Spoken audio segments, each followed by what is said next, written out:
بسم اللہ الرحمن الرحیم وبہ نستعین سبحانک لا علم لنا الا ما علمتنا انک انت العلیم الحکیم الحمد للہ رب العالمین والصلاة والسلام علی سید المرسلین وعلی آلہ وصحبہ اجمعین ومن تبعہم بإحسان الی یوم الدین اعوذ باللہ من الشیطان الرجیم بسم اللہ الرحمن الرحیم ومن یشاقق الرسول من بعد ما تبین له الہدی وَيَتَّبِعْ غَيْرَ سَبِيلِ الْمُؤْمِنِينَ نُوَلِّهِ مَا تَوَلَّى وَنُصْلِهِ جَهَنَّمَ وَسَاءَتْ مَصِيرًا وَقَالَ تَعَالَى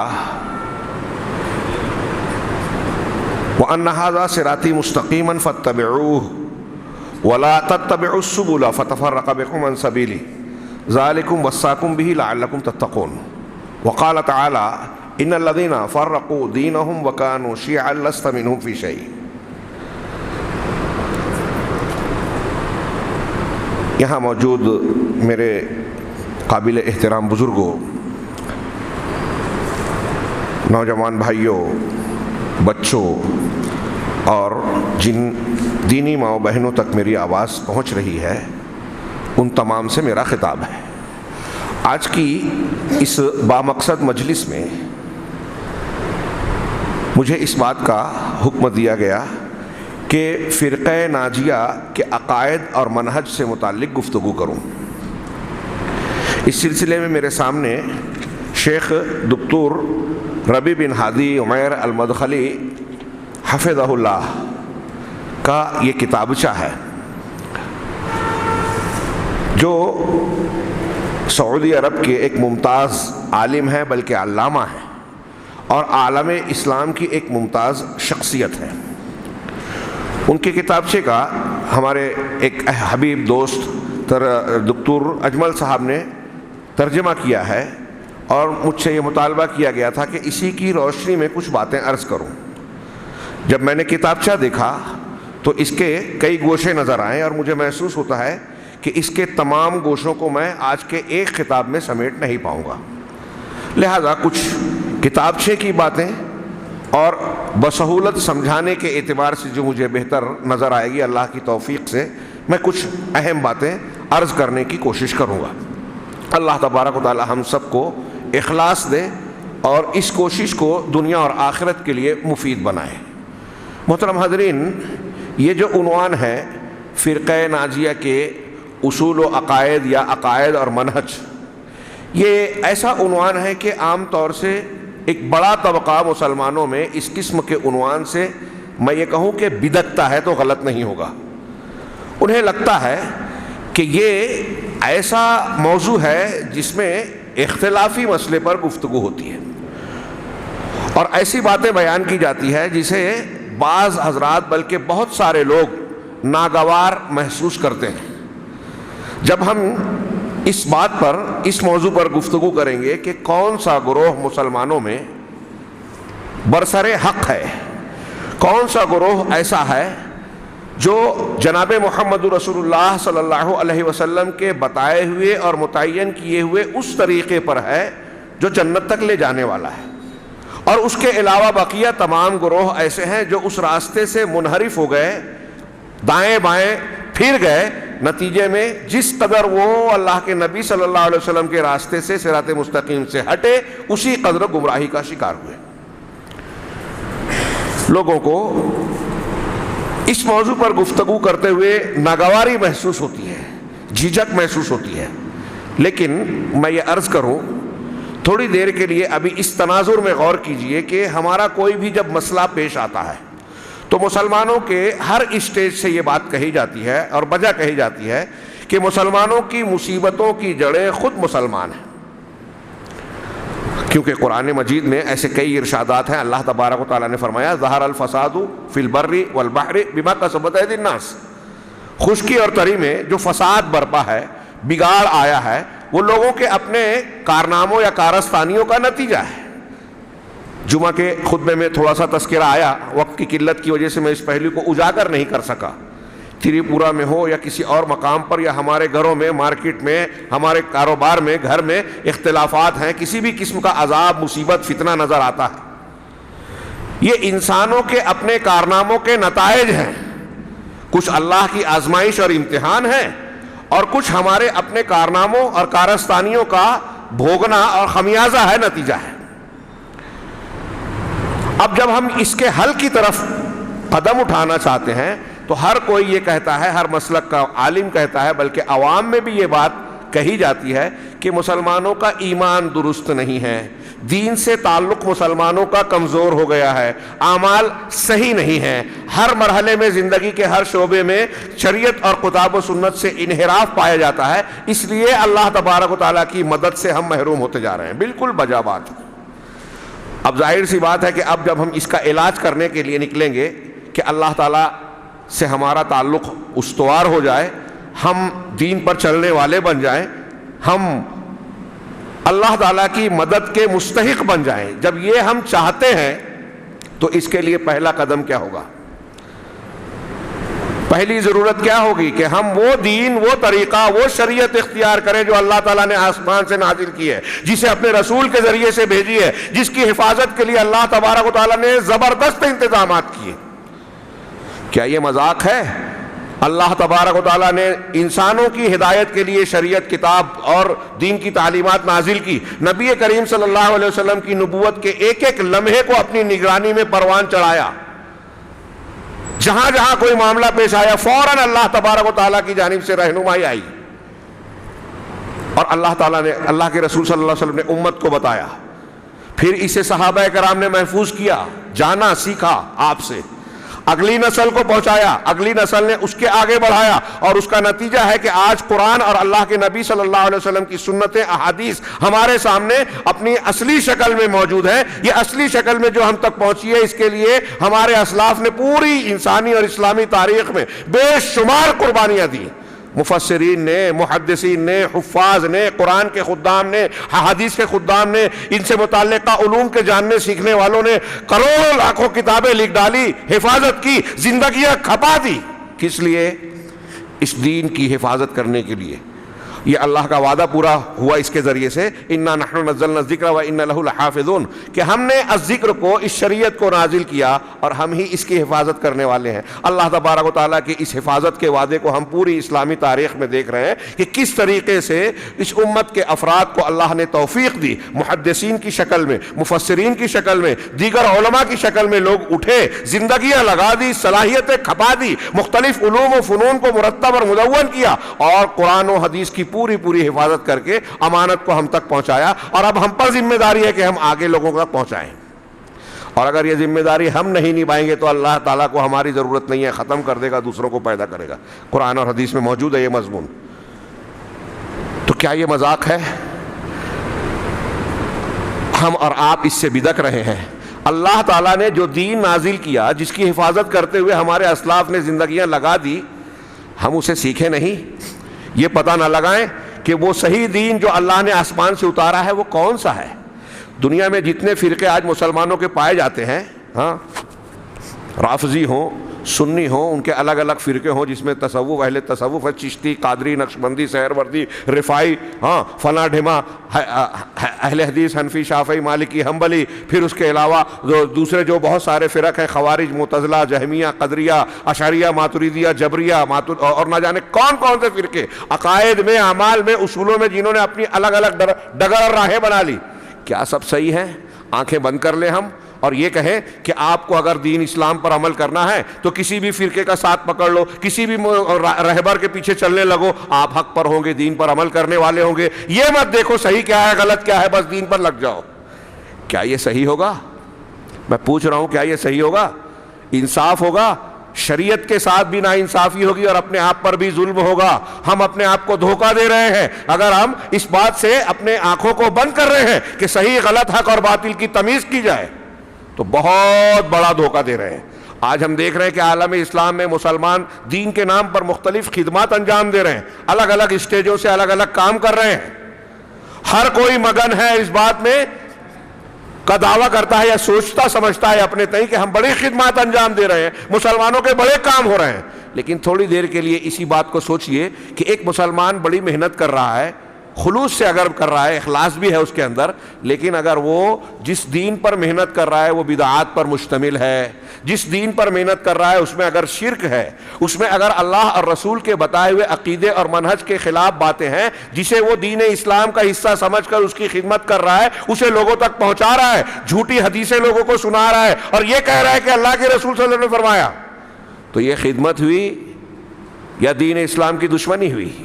فائدہ پہنچانا ہوا اپنے آپ کو، اسلام کو، یا نقصان پہنچانا ہوا؟ اس ایک تناظر پہ غور کیجئے۔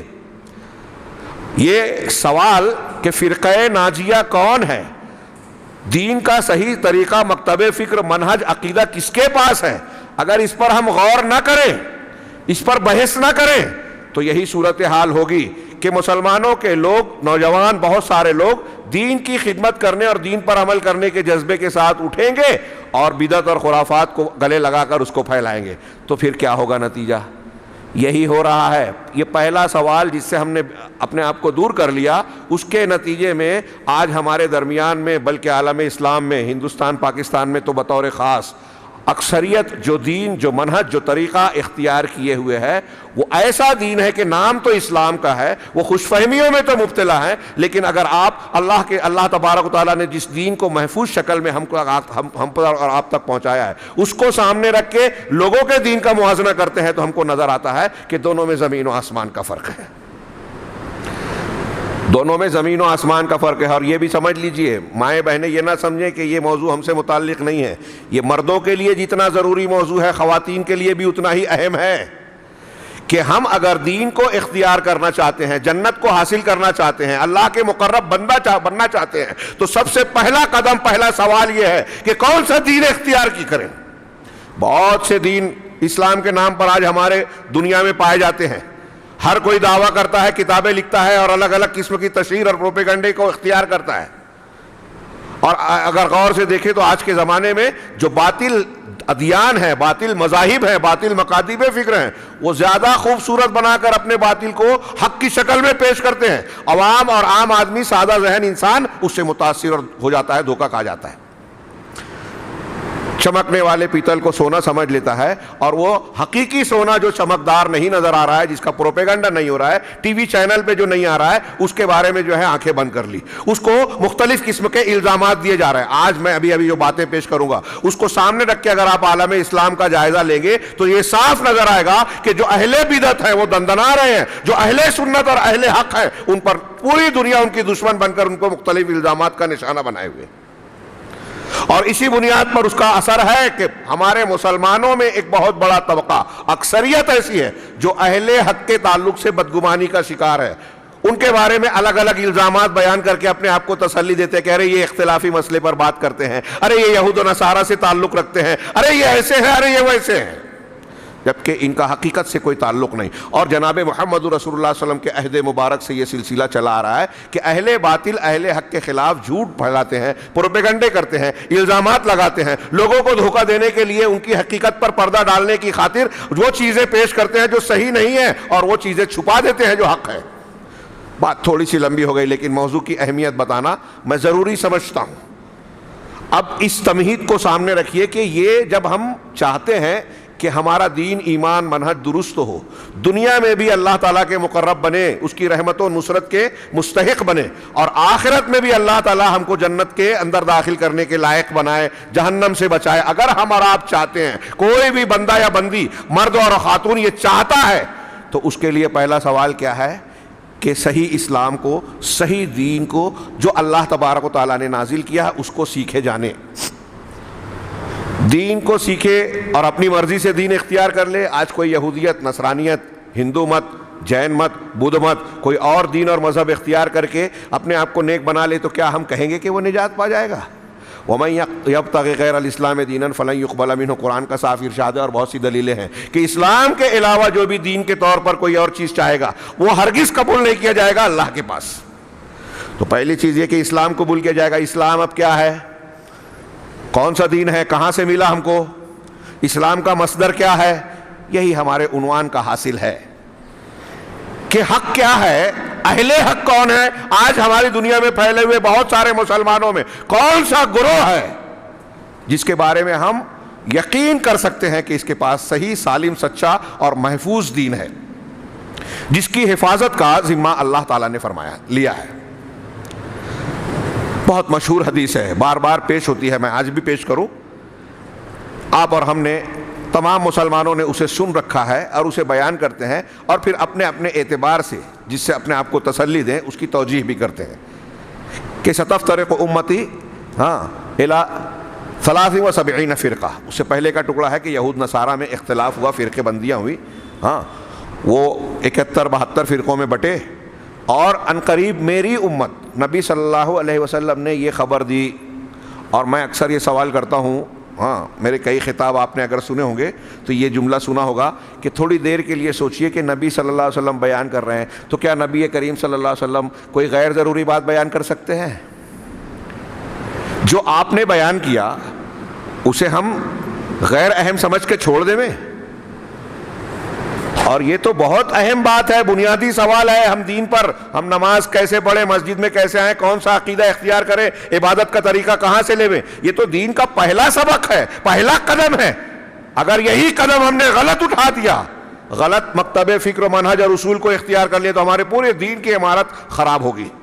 آپ شرک، بدعت، خرافات، کوئی اچھا کام رسول اللہ صلی اللہ علیہ وسلم کی سنت کے خلاف کر رہے ہیں تو وہ حدیث آپ نے بارہا سنی ہے، من عمل عملا لیس علیہ امرنا فہو رد، جس نے کوئی بھی ایسا عمل کیا جس پر ہمارا حکم نہیں ہے، رسول کا حکم نہیں ہے، تو وہ رد ہے۔ آپ کتنا بھی خوبصورت عمل کر رہے ہیں، شب برات میں رات بھر نماز پڑھ رہے ہیں، قرآن خوانی میں قرآن کی تلاوت کر رہے ہیں، اجتماعی ذکر میں جہری طور پر سبحان اللہ الحمدللہ کا ورد کر رہے ہیں، بظاہر وہ نیکی ہے، لیکن رسول کی سنت اور طریقے کی مخالفت ہونے کی وجہ سے وہ بدعت ہے، اس پر ثواب نہیں ملے گا، گناہ ملے گا۔ اس لیے کتنا اہم معاملہ ہے کہ ہم کوئی عمل اگر کرنے جا رہے ہیں تو پہلے یہ دیکھیں کہ وہ عمل صحیح ہے کہ نہیں ہے۔ یہی ہمارے آج کے عنوان کی بنیاد ہے کہ ہمارا پورا دین کون سا دین صحیح ہے، فرقہ ناجیہ کے اصول و ضوابط کیا ہیں، ان کا منہج کیا ہے۔ فرقہ ناجیہ سے مراد مسلمانوں کے گروہوں میں وہ گروہ جو نجات پانے والا ہے، دنیا میں ہدایت پر ہے، آخرت میں اللہ تعالیٰ کا اجر و ثواب پائے گا اور اللہ کے عذاب سے محفوظ رہے گا۔ ناجیہ، نجات پانے والا کون سا گروہ ہے؟ نبی کریم صلی اللہ علیہ وسلم نے اس بات کی اطلاع دی، خبر دی، اور وہ حدیث ایسی نہیں ہے کہ مسلمان نہ جانتے ہوں کہ امت 73 فرقوں میں بٹے گی۔ صاف آپ نے کہا کہ سب جہنم میں جائیں گے سوائے ایک کے۔ پوچھا کون؟ ما کان علیہ من کان علی ما انا علیہ واصحابی اليوم او کما قال فی الحدیث، کہ وہ گروہ جو اس طریقے پر ہو جس پر میں ہوں اور میرے صحابہ ہیں آج۔ ایک علامت بتائی۔ اب یہ جو جتنی بھی علامتیں ہم گفتگو کریں گے نا، لمبی چوڑی، اہل بدعت کے اصول و ضوابط کے بیچ میں اہل سنت اور اہل حق کے اصول و ضوابط بیان کریں گے، وہ سارے ضابطے بس یہی بنیاد پر ٹکیں گے، نبی صلی اللہ علیہ وسلم کا طریقہ اور میرے اصحاب یعنی صحابہ کرام کا طریقہ، عقیدے میں، عبادات میں، منہج میں، حلال حرام میں، زندگی کے تمام معاملات میں جو دین سے متعلق ہے۔ نبی صلی اللہ علیہ وسلم کا طریقہ اور آپ کے صحابہ کا طریقہ جو اختیار کرنے والا ہے، نبی صلی اللہ علیہ وسلم نے فرمایا کہ وہی جنت میں جانے والا ہے، باقی سب جہنم میں جائیں گے۔ اب جو باقی جہنم میں جا رہے ہیں اس میں اگر شرک اکبر، کفر اکبر والا گناہ ہے، انحراف ہے، تو وہ ہمیشہ جہنم میں رہیں گے۔ اگر اس سے کم درجے کا ہے تو علماء نے صراحت کی کہ وہ عذاب جھیلنے کے بعد چاہے بعد میں نکلیں، اللہ تعالیٰ کی معافی کے حقدار بنے، یہ الگ بات ہے، لیکن یہ باقی سب اہل حق کے خلاف ہونے کی وجہ سے جہنم کے اور عذاب کے مستحق ہوں گے۔ چھوٹی موٹی بات ہے، جس موضوع سے ہم آنکھیں چرا رہے ہیں، نبی صلی اللہ علیہ وسلم اسے اور کوئی ایک حدیث میں بیان کیا یا نبی صلی اللہ علیہ وسلم نے بیان کیا، قرآن میں نہیں ہے، ایسا نہیں ہے۔ شیخ دکتور ربی نے ایسی روایتوں اور کئی قرآن کی آیتوں کو پیش کیا۔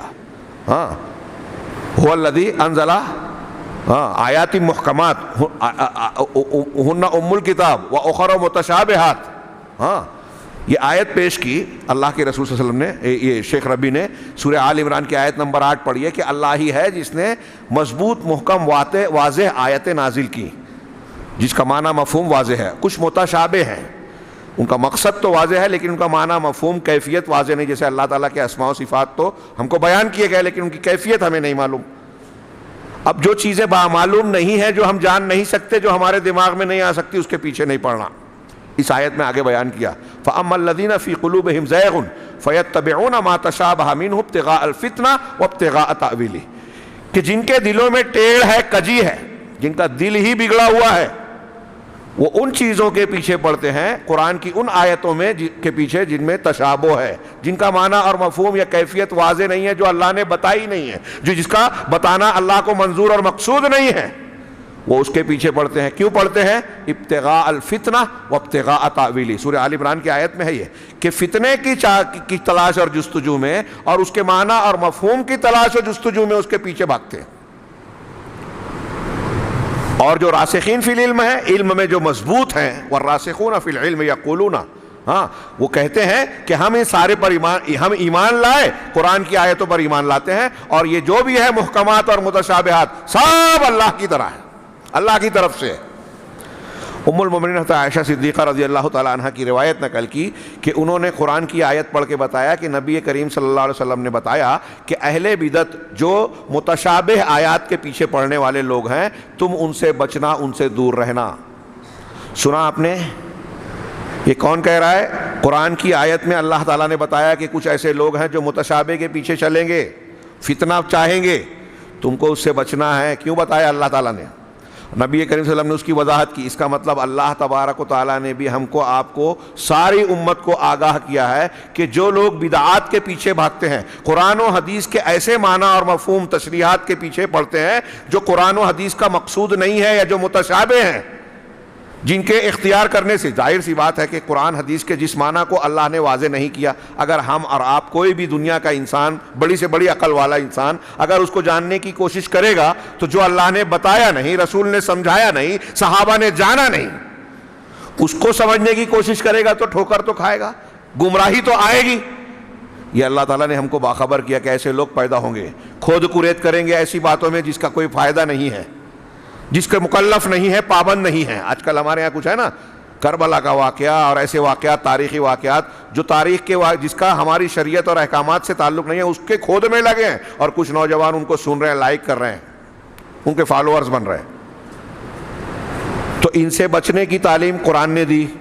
قرآن نے کہا، ابھی جو میں نے 2-3 آیتیں پڑھی، تھوڑی سی غور کیجئے، 2-3 آیتیں پڑھی، اللہ تبارک و تعالیٰ نے فرمایا، پہلی آیت سورہ نساء کی آیت نمبر 115، وَمَن يُشَاقِقِ الرَّسُولَ مِن بَعْدِ مَا تَبَيَّنَ لَهُ الْهُدَى، جو عنوان ہے ہمارا، اس سے براہ راست تعلق اس آیت کا، وَمَن يُشَاقِقِ الرَّسُولَ مِن بَعْدِ مَا تَبَيَّنَ لَهُ الْهُدَى، جو رسول کی مخالفت کرتا ہے۔ سنا آپ نے؟ غور کیجئے۔ ہمارے یہاں بہت سارے لوگ، ابھی جو میں نے شروع میں کہا نا کہ کچھ لوگ کہتے ہیں کہ اس موضوع میں کیا پڑھنا، ارے یہ تو اختلافی ہے۔ آپ اس اختلافی موضوع میں اگر نہیں پڑھتے تو نتیجہ کیا نکلتا ہے؟ کسی بدعت کو آپ سنت سمجھ کر عمل کر رہے ہیں۔ ہمارے یہاں کتنے لوگ ہیں آج کل 15 شعبان کو رات بھر جاگیں گے، جو شیعوں کی بنائی ہوئی رات ہے بدعتی۔ اب جب آپ ان کو سمجھانے اور ان کی اصلاح کرنے کی کوشش کریں گے کہ بھائی یہ بدعت ہے، یہ غلط ہے، تو وہ کیا جواب دیتے ہیں؟ ارے نماز ہی تو پڑھتے ہیں نا، قرآن خوانی کو آپ بدعت کہیے، ارے قرآن خوانی ہی تو کرتے ہیں نا۔ اب انہیں سمجھائیے کہ بھائی بدعت جو ہوتی ہے وہ چوری، ڈکیتی، زنا، بدکاری میں نہیں ہوتی۔ بدعت ایسی چیز کو کہتے ہیں جو دین کی شکل میں، دین کے نام پر شریعت کا لبادہ اوڑھ کر آتی ہے، نیکی کی شکل میں آتی ہے۔ عبداللہ ابن مسعود رضی اللہ تعالیٰ نے مسجد سے ان لوگوں کو نکالا تھا جو اجتماعی طور پر سبحان اللہ، الحمدللہ، لا الہ الا اللہ کہہ رہے تھے۔ ابن مسعود رضی اللہ تعالیٰ عنہ علماء صحابہ میں سے، ان کو سبحان اللہ الحمدللہ سے اعتراض نہیں تھا، اس طریقے سے اعتراض تھا جو انہوں نے اختیار کیا تھا، اس طریقے کو وہ غلط مانتے تھے۔ سعید ابن مسیب رحمہ اللہ سید التابعین کہلاتے ہیں۔ انہوں نے ایک شخص کو دیکھا، فجر کی اذان کے بعد وہ آیا مسجد میں اور سنت پڑھا، 2 رکعت پڑھا، سلام پھیرا، پھر کھڑا ہو گیا، پھر سلام، پھر نماز پڑھا، سلام، پھر اس کے بعد کھڑا ہو گیا۔ روکا کہ یہ تم کون سی نمازیں پڑھ رہے ہو؟ تو کہا میں بس نوافل پڑھ رہا ہوں۔ حضرت ابن مسیب رحمہ اللہ نے کہا کہ نہیں، اللہ کے نبی صلی اللہ علیہ وسلم کا طریقہ اس وقت کے لیے یہ ہے کہ صرف 2 رکعت سنت پڑھی جائے، بس، اس سے زیادہ نہیں، ورنہ تم غلطی کر رہے ہو۔ تو کہا ارے آج کل جو ہمارے یہاں لوگ جواب دیتے ہیں بدعتی، ارے آپ اتنے بڑے امام عالم ہیں اور یہ کہہ رہے ہیں کہ اللہ تعالیٰ مجھے نماز پڑھنے پر عذاب دے گا۔ غور کیجئے، میں نماز پڑھ رہا ہوں تو نماز پڑھنے پر عذاب اللہ مجھے دے گا کیا؟ تو یہ سلف کا منہج اہل سنت والجماعت کا عقیدہ، منہج، طریقہ یہ اس میں آ رہا ہے۔ سعید ابن مسیب نے جو اس سے کہا کہ میں یہ نہیں کہتا کہ نماز پر اللہ تجھے عذاب دے گا، یہ جو طریقہ تو نے اختیار کیا رسول کی مخالفت کا، اس پر تجھے عذاب دے گا اللہ تعالیٰ۔ امام مالک نے ایک شخص کو دیکھا کہ وہ مسجد نبوی سے احرام باندھ رہا ہے۔ مدینہ میں جو لوگ حج عمرہ کرنے جاتے ہیں ان کے لیے ذوالحلیفہ میقات ہے، جس کو آج کل ابیار علی کہتے ہیں، وہاں سے احرام باندھا جائے گا۔ اس سے کافی پہلے مسجد نبوی ہے شہر کے اندر، آپ اور ہم جانتے ہیں، جو لوگ وہاں گئے دیکھے ہیں۔ اب اس شخص نے اللہ کے نبی صلی اللہ علیہ وسلم کی قبر شریف اور آپ کے ممبر کے درمیان احرام باندھا۔ امام مالک نے دیکھا تو کہا، وہ مائک ٹھیک کر رہے ہیں، وہ میرا خیال ہے کہ اس میں فائدہ نہیں ہوگا، آپ ادھر دیکھیں گے تو ہاں۔ اللہ کے نبی امام مالک نے جب اسے دیکھا تو کہا کہ مجھے ڈر ہے کہ تم کو اللہ تعالیٰ فتنے میں ڈال دے گا۔ تو اس نے کہا کہ ارے یہ تو اچھی چیز ہے نا کہ آگے سے مجھے احرام باندھنا تھا، میں نے پہلے ہی سے باندھ لیا۔ تو امام مالک نے کہا کہ اسی لیے تو فتنے کا ڈر ہے۔ قرآن میں اللہ تبارک و تعالیٰ نے ارشاد فرمایا فَلْيَحْذَرِ الَّذِينَ يُخَالِفُونَ عَنْ أَمْرِ رَبِّهِ أَن تُصِيبَهُمْ فِتْنَةٌ اور يُصِيبَهُمْ عَذَابٌ أَلِيمٌ، کہ جو لوگ اللہ کے رسول کے حکم کی مخالفت کرتے ہیں انہیں اس بات سے ڈرنا چاہیے کہ انہیں فتنہ پکڑ لے یا دردناک عذاب۔ فتنے کی دو تین تفسیریں ہیں، شرک یا دنیا کا عذاب۔ آج مسلمان دنیا کے عذاب میں مبتلا ہیں۔ قرآن کی اس آیت اور بعض دوسری نصوص کو سامنے رکھے تو سب سے بڑی بنیادی صاف سیدھی وجہ یہ ہے کہ ہم رسول کے طریقے کے خلاف جا رہے ہیں، بدعت کے مرتکب ہیں، اس لیے اللہ کا عذاب آ رہا ہے۔ ہم کو مارا کاٹا جا رہا ہے، عزتیں چھینی، عزتیں جو ہے عزتوں پر حملہ کیا جا رہا ہے، مال دولت کوئی چیز محفوظ نہیں ہے مسلمان کی۔ کیوں؟ سنت کی خلاف ورزی کر رہے ہیں۔ امام مالک نے وہی بات اس سے کہی۔ آپ دیکھ رہے ہیں سلف کا منہج کیا ہے۔ امام سفیان ثوری کا ایک قول در و دیوار پر لکھ دینے والا ہے کہ ان استطعت ان تحک برأسک بالحدیث فافعل او کما قال، کہ اگر تم کو یہ طاقت ہو کہ اپنے سر کو جو سیدھا کرنا ہے، سنوارنا ہے، کھجانا ہے، تحک رأسک، اپنے سر کو کھجانے کے لیے اگر تمہارے اندر یہ طاقت ہو کہ سر کھجانے کے لیے بھی حدیث کے مطابق عمل کرو، یعنی حدیث کی روشنی میں اپنا سر کھجاؤ، تو ایسا ہی کرو، ہر کام اللہ کے رسول کی سنت کے مطابق، آپ کی تعلیمات کے مطابق کرو، تبھی اللہ کے یہاں کامیابی ملے گی۔ یہ ہے سلف کا منہج۔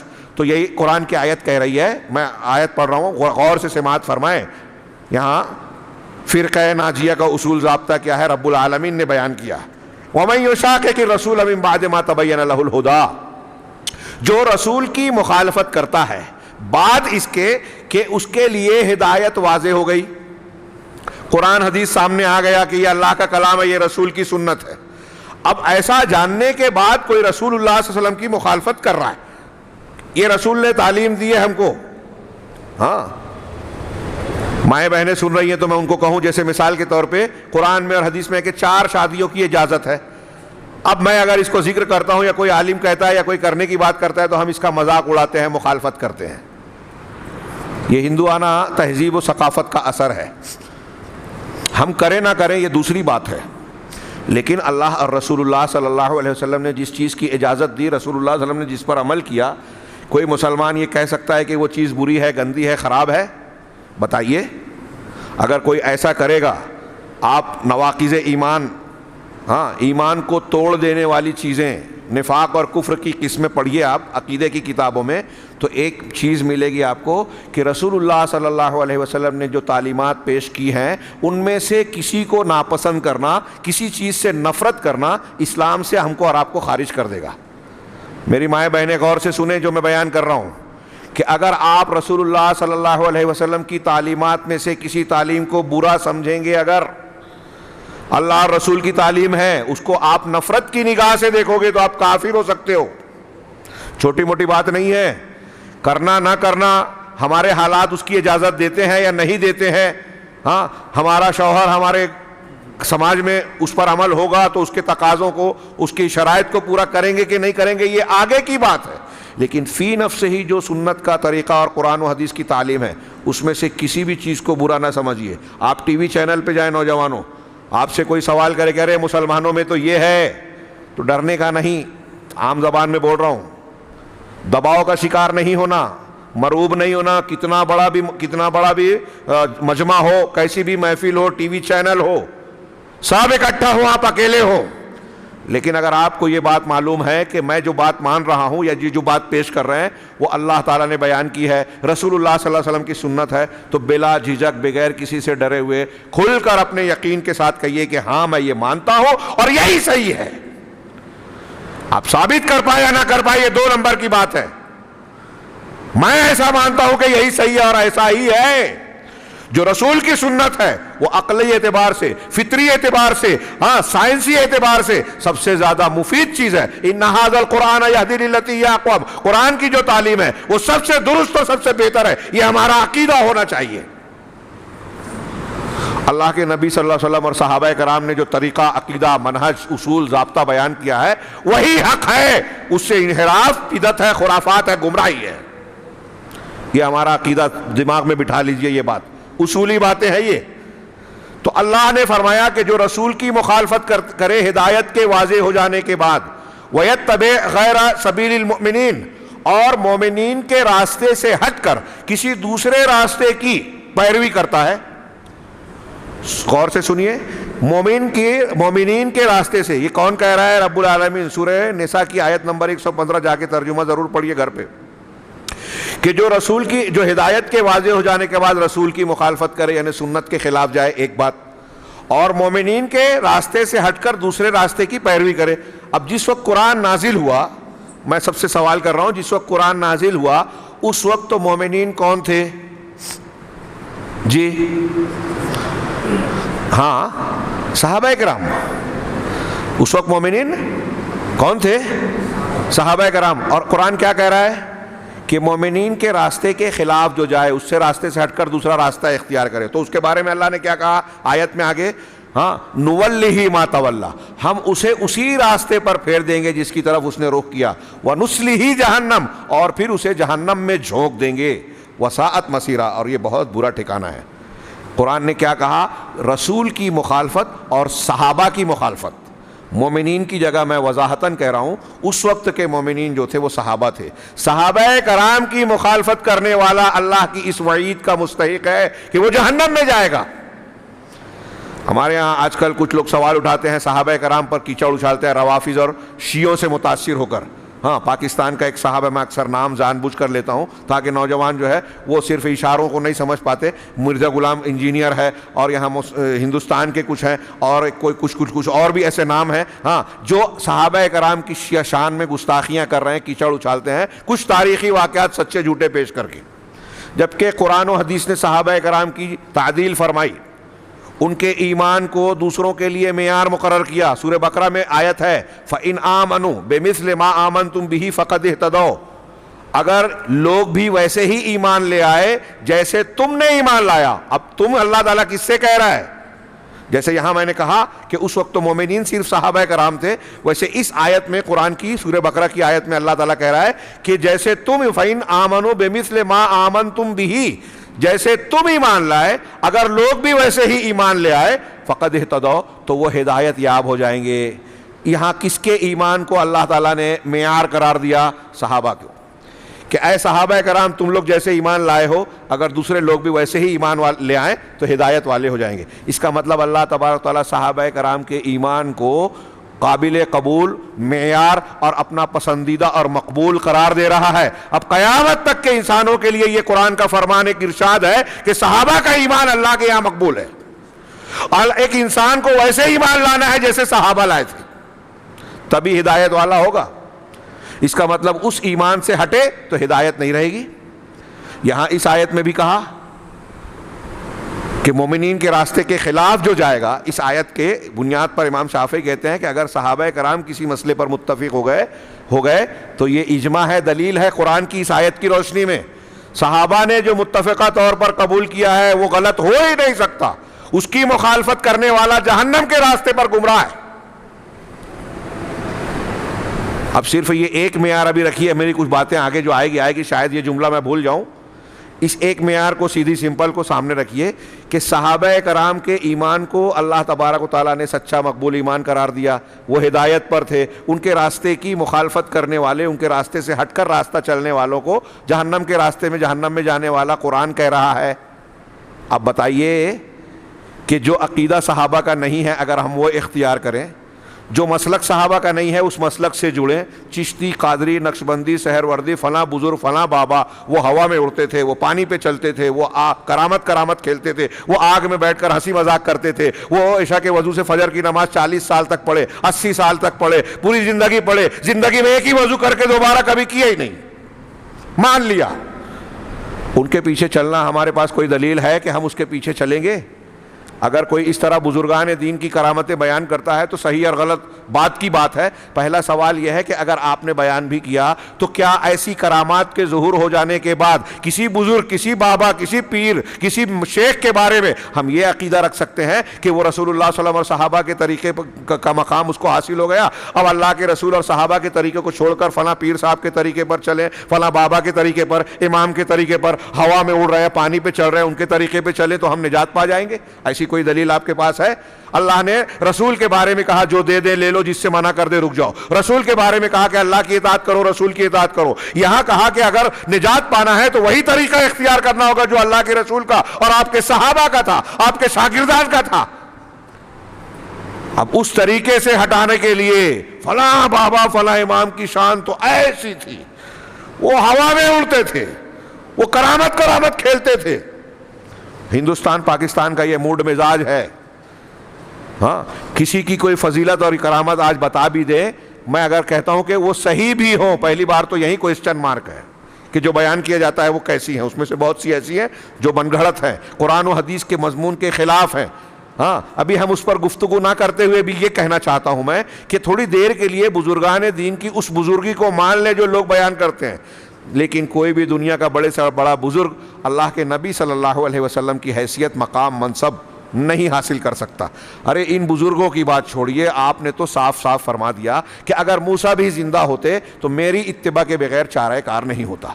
یہ جو باتیں میں بیان کر رہا ہوں میرے بزرگوں، حاضرین کرام، یہ کوئی نئی نہیں ہے، لیکن جو اس موضوع سے متعلق گفتگو ہو رہی ہے تو ان کا تازہ کرنا میں ضروری سمجھتا ہوں۔ ہاں بالکل صاف سیدھی تعلیم ہے، اور ان تعلیمات کی روشنی میں یہ عرض کرنا چاہتا ہوں کہ جو لوگ اس طرح کے سوال اٹھاتے ہیں کہ ہم کون سے دین کو، کون سے مسلک کو صحیح مانیں، ہر مسلک کے عالم کی تقریر سن کے لگتا ہے کہ یہ صحیح ہے، بالکل غلط کہتا ہے، دھوکے میں ہے، اپنے آپ کو فریب دیتا ہے، اپنے آپ کو فرار کے راستے پر ڈال کر اپنے آپ کو اس سے جھنجھٹ مان کر اس سے دور بھاگنا چاہتا ہے۔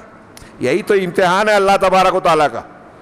آپ اگر حق اختیار کریں گے تو اہل باطل آپ کے دشمن بنیں گے، اور دنیا کے اہل حق کی یہ پہچان ہے کہ جتنے بھی باطل کا سابقہ اس سے پڑتا ہے سب اس سے نفرت کرتے ہیں، مخالفت کرتے ہیں۔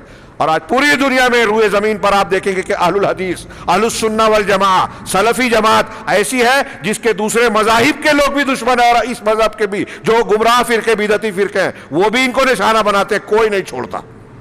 یہ ان کے حق ہونے کی دلیل ہے، میں مانتا ہوں ایسا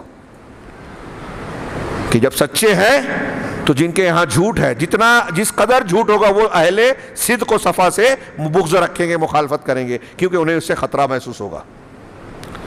بات تھوڑی سی پھیل گئی لیکن موضوع سے ہٹی نہیں ہے، وہ یہ کہ اللہ کے رسول صلی اللہ علیہ وسلم نے آگاہ کیا 73 فرقے ہوں گے، ایک نجات پائے گا۔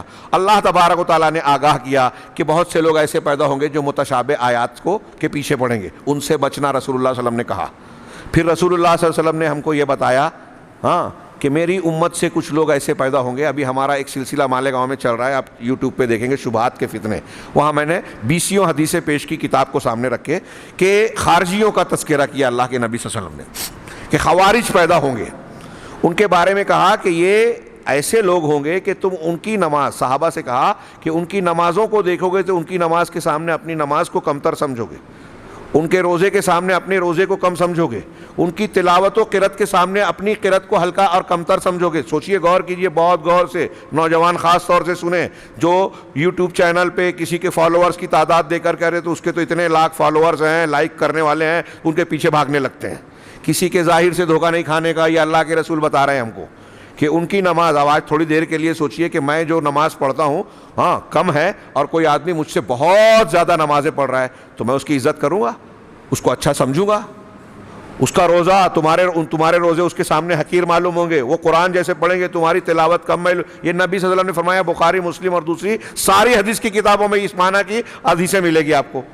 اللہ کے رسول نے یہ بیان کرنے کے بعد کیا کہا، لیکن وہ دین سے ایسے نکل جائیں گے جیسے تیر شکار کو چھید کر باہر نکل جاتا ہے، تیر شکار کو چھید کر باہر نکل جاتا ہے، ایسے اسلام میں داخل ہو کر تیر کو، اگر اس کی تشریح کی علماء نے کہ ایک شکار کو تیزی سے اگر تیر مارا گیا اس کے بدن میں گھس کے باہر نکل گیا، اور اتنی تیزی سے نکل گیا، بعض حدیثوں میں وضاحت ہے کہ اس پر خون کا نشان بھی نہیں ہے، مطلب یہ کہ ایک آدمی اسلام میں داخل ہوا اور اسلام سے باہر بھی ہو گیا، اس پر اسلام کا نشان بھی نہیں رہے گا، یہ ہے خارجی۔ نبی کریم صلی اللہ علیہ وسلم نے فرمایا کہ یہ ابھی اس کتاب میں انہوں نے بیان کیا کہ مخلوق میں سب سے برے، شر الخلق والخلیقہ، مخلوق میں بھی سب سے برے اور عادت و اطوار میں بھی سب سے برے ہیں، بدترین لوگ ہیں۔ اگر ایسے لوگ تمہیں مل جائیں تو ان کو عاد کی طرح قتل کرنا، اللہ کے رسول کہہ رہے قتل کرنا۔ ان کی نماز کے سامنے تم اپنی نماز کو کمتر سمجھو گے، روزے کے سامنے اپنے روزے کو، تو اللہ کے رسول آگے کیا کہہ رہے ہیں کہ یہ ایسے ہوں گے جو دین سے نکل جائیں گے اور ملیں گے تو کیا کرنا، ان سے متاثر ہونا، ان کو لائک کرنا نہیں، ان کے فالوورز بننا نہیں، طاقت ملے تو ان کو قتل کر دینا، ان سے دور رہنا، ان سے بچنا۔ تو اہل بدعت سے، گمراہ ہونے والوں سے ہوشیار رہنے کی تعلیم اللہ اور رسول نے سب سے پہلے ہمیں دی۔ ہم اس موضوع سے کیوں بدکے؟ یہ اللہ کے رسول ہم کو یاد دہانی کر رہے ہیں کہ لوگوں کی ظاہری باتوں کو دیکھ کر، چپنی چپڑی باتوں کو دیکھ کر، ٹی وی چینل پہ آنے سے، کتابیں لکھنے سے، مشہور ہو جانے سے متاثر مت ہو جانا۔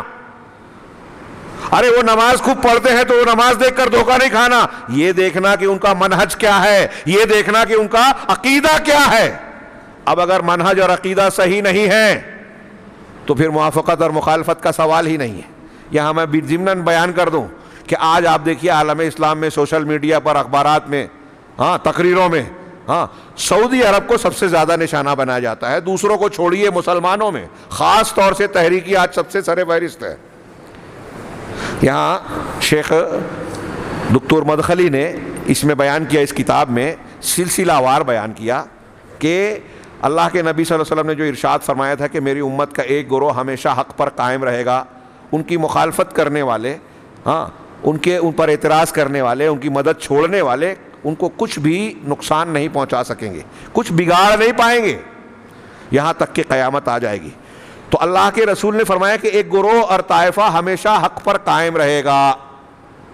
میں کتاب دیکھ کر پڑھوں تو پھر آپ کی اور ہماری جو ہے تال میل نہیں رہے گا، اس لیے ان کی بات کو اختصار سے 2 جملے میں سمیٹوں۔ انہوں نے تفصیل سے بیان کیا کہ یہ جو اہل حق اللہ تعالیٰ نے، اللہ کے رسول نے بیان کیا۔ آپ امام احمد بن حنبل سے پوچھا گیا کہ وہ طائفہ منصورہ حق پر قائم رہنے والا گروہ کون ہے، تو امام احمد بن حنبل رحمہ اللہ نے جواب دیا کہ اگر وہ اہل الحدیث نہیں ہے تو میں نہیں جانتا کہ وہ کون ہے۔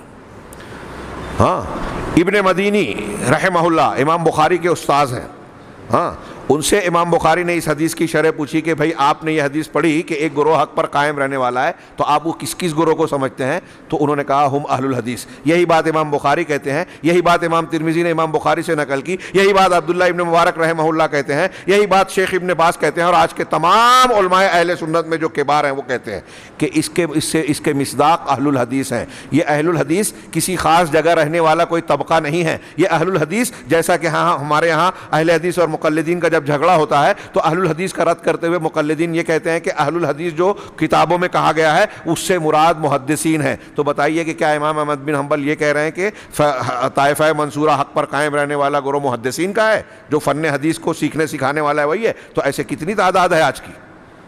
یہ بات صحیح ہے۔ محدثین کرام کا جو منہج، طریقہ، عقیدہ، اصول تھا، اس پر قائم رہنے والے تمام لوگ اہل الحدیث ہیں، اس لیے کہ وہ ہر اعتبار سے زندگی کے تمام شعبوں میں حدیث پر عمل کرتے ہیں۔ یہاں شیخ نے ایک بات کہی کہ کچھ لوگ کہہ سکتے ہیں کہ ہم جن کو مسلمانوں میں دیکھتے ہیں کسی بھی فرقے سے تعلق رکھنے والے، وہ بھی کہیں کہ ہم بھی تو حدیث پڑھتے ہیں، ہم بھی تو اللہ کے رسول کی حدیثوں کو جو ہے بیان کرتے ہیں. تو کہا کہ حدیث پڑھنے پڑھانے کا کام بظاہر سارے مسلمان ہر فرقے کے لوگ کرتے ہیں، لیکن اہل الحدیث جن کو اہل السنہ والجماعہ بھی کہا جاتا ہے، ما انا علیہ و اصحابی کے تحت، کہ جس پر میں ہوں اور میرے صحابہ، تو جس پر میں ہوں یعنی اللہ کے رسول وہ سنت ہے، تو اس کو ماننے والے اہل سنت اہل الحدیث، اور جس پر صحابہ ہیں اس طریقے کو ماننے والے والجماعہ جماعت والے. تو اللہ کے نبی صلی اللہ علیہ وسلم کے ان الفاظ کی روشنی میں یہ اہل حق کا لقب، پہچان، شناخت ہوئی کہ وہ قرآن و حدیث پر عمل کرنے والے ہیں، اہل السنہ والجماعہ کا کہلاتے ہیں، اہل الحدیث کہلاتے ہیں، سلفی کہلاتے ہیں، اہل الاثر کہلاتے ہیں. یہ نام کے فرق سے یہ الگ الگ نہیں ہو گئے. اب یہ گروہ کہاں ہے؟ تو شیخ الاسلام علامہ ابن تیمیہ اور دوسرے لوگوں نے کہا کہ اس طائفہ منصورہ کا آغاز امت میں، دنیا میں جناب محمد رسول اللہ صلی اللہ علیہ وسلم سے ہوا. آپ کے بعد آپ کے صحابہ کرام کے بعد تابعین، جس میں اب نمایاں نام لینے کی ضرورت نہیں، یہاں انہوں نے کچھ نام لے کر بیان کیے. تابعین کے بعد طبع تابعین میں امام مالک، زید بن سعد اور ایسے ان کے ہم پلہ بہت سارے جو ہے محدثین شامل ہیں. پھر امام مالک کے شاگرد امام شافعی، تابعین کے طبع تابعین کے شاگرد، اور پھر ان کے ہم پلہ اور ہم دور کے لوگ، پھر ان کے امام شافعی کے بعد امام احمد بن حنبل، علی ابن مدینی، یحییٰ ابن معین، ان کے رفقا. یہ ائمہ کرام یہ جو ہے اہل حق ہیں، طائفہ منصورہ کے لوگ ہیں. ان میں آپ دیکھیے کہ کتاب و سنت کا کیسا طریقہ تھا. اللہ کے نبی صلی اللہ علیہ وسلم نے خود یہ ارشاد فرمایا کہ سب سے بہترین زمانہ میرا زمانہ، پھر میرے بعد کا، پھر اس کے بعد کا، پھر اس کے بعد جھوٹ ہوگا. اور ایسی صورتحال ہوگی کہ لوگ شہادت اور گواہی طلب نہیں کی جائے گی اور شہادت اور گواہی دیں گے، بڑھ بڑھ کر جھوٹ بولیں گے، امانتوں میں خیانت کریں گے. نبی صلی اللہ علیہ وسلم نے خود ہی کہا کہ یہ جو ابتدائی زمانے ہیں یہ خیر کے ہیں. لہٰذا اس سے بھی یہ ثابت ہوا کہ ما انا علیہ و اصحابی کے تحت اس خیر کے زمانے میں جو دین تھا، جو عقیدہ تھا، جو اصول تھا، وہی حق ہے. اور اس خیر کے زمانے کو لے کر چلنے اور آگے بڑھنے والے یہ جو میں نام لے رہا ہوں، جو شیخ نے یہاں بیان کیا، پھر امام احمد بن حنبل وغیرہ. اب امام احمد بن حنبل کے طبقے کے بعد کے لوگوں میں آپ دیکھیں گے کہ یہ محدثین کرام ہیں. ائمہ کرام کے بعد محدثین کرام آپ کو نظر آئیں گے. امام بخاری، امام مسلم، یہ امام احمد بن حنبل کے شاگرد ہیں. امام احمد امام شافعی کے شاگرد ہیں. امام شافعی امام مالک کے شاگرد ہیں. 3 امام آ گئے اس میں، اور چوتھے امام ابو حنیفہ کو کہا جاتا ہے، تو وہ قاضی ابو یوسف اور امام محمد کے ساتھ امام شافعی ملے تھے، ان سے بھی ان کا علم لیا. یہ سارا سمٹ کے امام بخاری، امام مسلم، پھر ان کے شاگردان جو ہیں ابو زرع رازی، امام ابن ابی حاتم، ابو زرع، اور پھر اس کے بعد جو ہے امام ترمذی، ابو داؤد، ابن ماجہ، جن کی حدیث کی کتابیں ہیں. یہ سب اہل السنہ والجماعہ اور اہل الحدیث سے تعلق رکھنے والے. ہمارے ہاں لوگ تسلی دینے کے لیے، ارے وہ شافعی تھے، ارے وہ حنبلی تھے. امام بخاری کا مسلک شافعی تھا، انہوں نے جہاں حنفی مسلک کا رد کیا تو دراصل شافعی مسلک کی وجہ سے امام شافعی کے مسلک کا بھی رد کیا امام بخاری نے اپنی صحیح بخاری میں. اور پھر انہوں نے کتابوں کا ذکر کیا کہ آپ دیکھیں وہ بڑی مفید چیز ہے، کام کی چیز ہے. اس لیے اس کا کچھ تذکرہ تھوڑا سا میں کر دوں کہ یہ جو آپ ہر دور میں لوگوں کو دیکھیں گے، پھر اس کے بعد مختلف ادوار میں ائمہ بارزین پیدا ہوتے رہے. امام مزی، پھر اور دوسرے نام انہوں نے بیان کیے، کہ دار کیا ہے. پھر اس کے بعد جو ہے سعید ابن خزیمہ، سعید ابن دارمی، اور بڑے بڑے محدثین جو ائمہ محدثین میں امام مسلم وغیرہ کے طبقات کے بعد پیدا ہوئے. پھر ان کے بعد یہ سلسلہ جاری رہا. امام دارقطنی آئے، خطیب بغدادی آئے، علامہ ابن عبد الغنی، ابن قدامہ، ضیاء مقدسی، اور پھر اس کے بعد ابن تیمیہ، علامہ ابن تیمیہ، علامہ ابن قیم، ان کے شاگردان، علامہ ابن کثیر، تفسیر ابن کثیر والے جو ان کے شاگرد ہیں، امام ذہبی، اور ایسے اور بھی طبقات آئے. یہ سلسلہ جاری رہا. اور پھر انہوں نے بیان کیا کہ سعودی عرب میں شیخ محمد بن عبد الوہاب رحمہ اللہ نے آ کر تجدید دین کا کام کیا، اور پھر سعودی حکومت کے ذریعے سے مل کر جو ان کے جد امجد ہے، یہ کتاب و سنت کی تبلیغ کو، قرآن و حدیث کے خالص دین کو عام کیا، اور بدعات کو، شرکیات کو، خرافات کو جڑ سے اکھاڑ کر وہاں سے پھینکا. اور پھر ان لوگوں نے، سعودی حکومت نے آج تک یہ سلسلہ جاری رکھا ہے کہ کتاب و سنت کی خالص تعلیم کو پوری دنیا میں پھیلانے کا انتہائی زبردست انتظام کیا. آج ہم اور آپ جانتے ہیں پوری دنیا میں جہاں جہاں مسلمان بستے ہیں، شاید ہی کوئی ملک ہو جہاں کا بچہ سعودی عرب کے کسی جامعہ میں، کسی یونیورسٹی میں تعلیم نہیں حاصل کر رہا ہو. یہ محمد بن عبد الوہاب رحمہ اللہ وغیرہ نے جو صحیح عقیدہ صحیح منہج کو پیش کر کے نصاب تعلیم اور منہج مقرر کیا تھا، جامعہ اسلامیہ مدینہ منورہ، جامعہ ام القری مکہ المکرمہ، اس کے علاوہ اور بھی جامعات، جامعۃ الامام ملک، اور اب تو اور زیادہ اس کو وسیع کر دیا گیا ہے۔ ان جامعات میں سعودی عرب کے سینکڑوں بلکہ ہزاروں طلبہ پوری دنیا کے سعودی حکومت کے خرچ پر تعلیم حاصل کرتے ہیں، اور کون سے منہج کی تعلیم حاصل کرتے ہیں؟ یہی اہل الحدیث کا منہج۔ وہ کتابیں جو اہل الحدیث کے معتبر علماء کے یہاں متداول ہیں، قرآن و سنت کی تعلیمات، صحیح عقیدے کی تعلیمات، اس سے متعلق جو کتابیں لکھی گئی، بدعت اور اہل بدعت کا رد کیا گیا، وہ کتابیں وہاں پڑھائی جاتی ہیں۔ جامعات میں بھی اس کے دروس ہوتے ہیں۔ سعودی حکومت کے تحت جو ہے مساجد میں دروس کا انتظام ہے۔ صرف مسجد نبوی میں کم سے کم 19 سے 20 ہزار لوگ طلبہ روزانہ پڑھتے ہیں، صبح شام کے مختلف مجالس میں۔ یہ آپ کو معلوم ہے؟ روزانہ وہاں مطبع مجمع فہد میں روزانہ قرآن دنیا کی مختلف زندہ زبانوں میں چھپ کر پوری دنیا میں شائع ہوتا ہے، مفت حجاج کو بانٹا جاتا ہے۔ یہ آپ جانتے ہیں؟ پوری دنیا کے تبلیغی مشن کو وہاں سے تقویت ملتی ہے۔ ویٹیکن سٹی میں شاہ فیصل کے زمانے سے اسلامک سینٹر بنانے کی کوشش کی گئی، شاہ فہد کے زمانے میں وہ مکمل ہوئی۔ وہاں عیسائیوں نے ویٹیکن سٹی جو روم میں عیسائیوں کا مرکز ہے، کیتھولک چرچ کا سینٹر ہے، بہت مخالفتیں کی، لیکن سعودی حکومت نے سب ان کی شرائط منظور کرتے کرتے مسجد اور اسلامک سینٹر بنایا۔ یورپ میں، امریکہ میں، یورپی ملکوں میں، امریکہ میں اسلامک سینٹرز، بڑی بڑی لائبریریاں سعودی حکومت بنوا رہی ہے، کویت بنوا رہا ہے، یہ آپ جانتے ہیں۔ اور ان کی برکت سے، وہاں کے مقرر کیے ہوئے دعات سے، یہاں پڑھے ہوئے جو سعودی عرب میں پڑھے ہوئے جو علماء ہیں، یہ افریقہ میں، سعودی میں، عرب ملکوں میں، اور ہندوستان پاکستان میں، اور دنیا کے یورپ اور امریکہ میں دعوت و تبلیغ کا کام کر رہے ہیں۔ ان میں سے بہت بڑے لوگوں کی تعداد ایسی ہے جسے سعودی حکومت کی جانب سے تنخواہیں دی جاتی ہیں۔ یہ آپ جانتے ہیں؟ یہ اچھے کام ہیں یا برے؟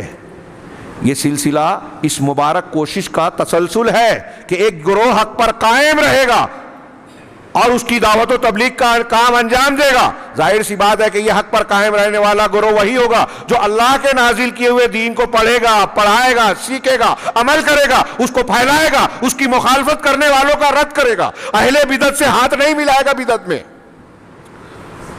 صرف روئے زمین پر آج آپ کو اہل الحدیث وہ طبقہ نظر آئے گا، اور اس گروہ کی ہم مشرب آپ کو سعودی کے لوگ نظر آئیں گے۔ سعودی عربیہ میں ایک بڑی تعداد علماء کی اور وہاں کے لوگوں کی حنبلی مسلک کی طرف نسبت رکھتی ہے، شیخ نے کہا، لیکن آپ کو یہ نظر آئے گا کہ امام احمد بن حنبل جو امام اہل سنہ کہلاتے ہیں، ان کی طرف نسبت کرنے والے یہ سعودی عرب کے لوگ ایسے نظر آئیں گے، دیگر مقلدین کی طرح ان کا مزاج نہیں دکھے گا۔ آپ صاف دیکھیں گے کہ اگر امام احمد بن حنبل رحمہ اللہ کا کوئی قول ہے، اس کے خلاف اگر حدیث آ جاتی ہے تو یہ لوگ کچھ خوش دلی سے، کشادہ پیشانی سے حدیث کو قبول کرتے ہیں، امام احمد کے قول کو رد کر دیتے ہیں۔ شیخ محمد بن عبد الوہاب نے یہی مسلک اختیار کیا، علامہ ابن تیمیہ بھی حنبلی کہلاتے ہیں، محمد بن عبد الوہاب بھی، ابن قیم بھی، شیخ عبد القادر جیلانی بھی، یہ لوگ حنبلی کہلاتے ہیں، لیکن ان کے یہاں یہ مزاج پایا جاتا ہے کہ اگر امام احمد کی بات حدیث کے خلاف ہے تو اسے چھوڑ دیا جائے۔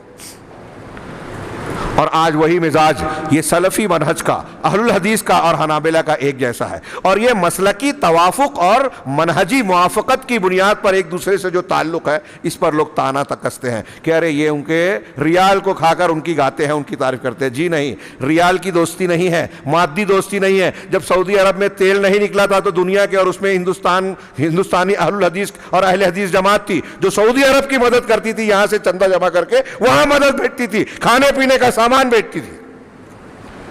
ہمارا تعلق اسلامی ہے، دینی ہے، عقیدے کا ہے۔ اب دنیا کے پروپیگنڈے اور تشہیر کی جاتی ہے۔ آج آپ دیکھیں گے یہ جو میں نے تھوڑا سا بیان کیا بہت کم ہے، موٹی کتاب چھپی ہے کتابیں، اتنی خدمات ہیں ان کی۔ یہ نیکیاں ہمارے یہاں ہندوستان پاکستان میں اخبار والوں کے یہاں، سوشل میڈیا پہ جو تحریکیت کے ماننے والے سرگرم عمل رہتے ہیں، انہیں یہ خوبیاں نظر نہیں آتی۔ اگر کہیں کوئی بات نظر آئی کہ ارے کوئی شہزادہ فلاں جگہ کعبہ خانے میں نظر آ گیا، دبئی کی تصویر پیش کر کے ہندوستان میں بول دیا کہ یہاں دیکھو یہ یہاں مندر کو شروع کیا، دوسرے ملک کی بات، کوئی صحیح ہے یا غلط ہے؟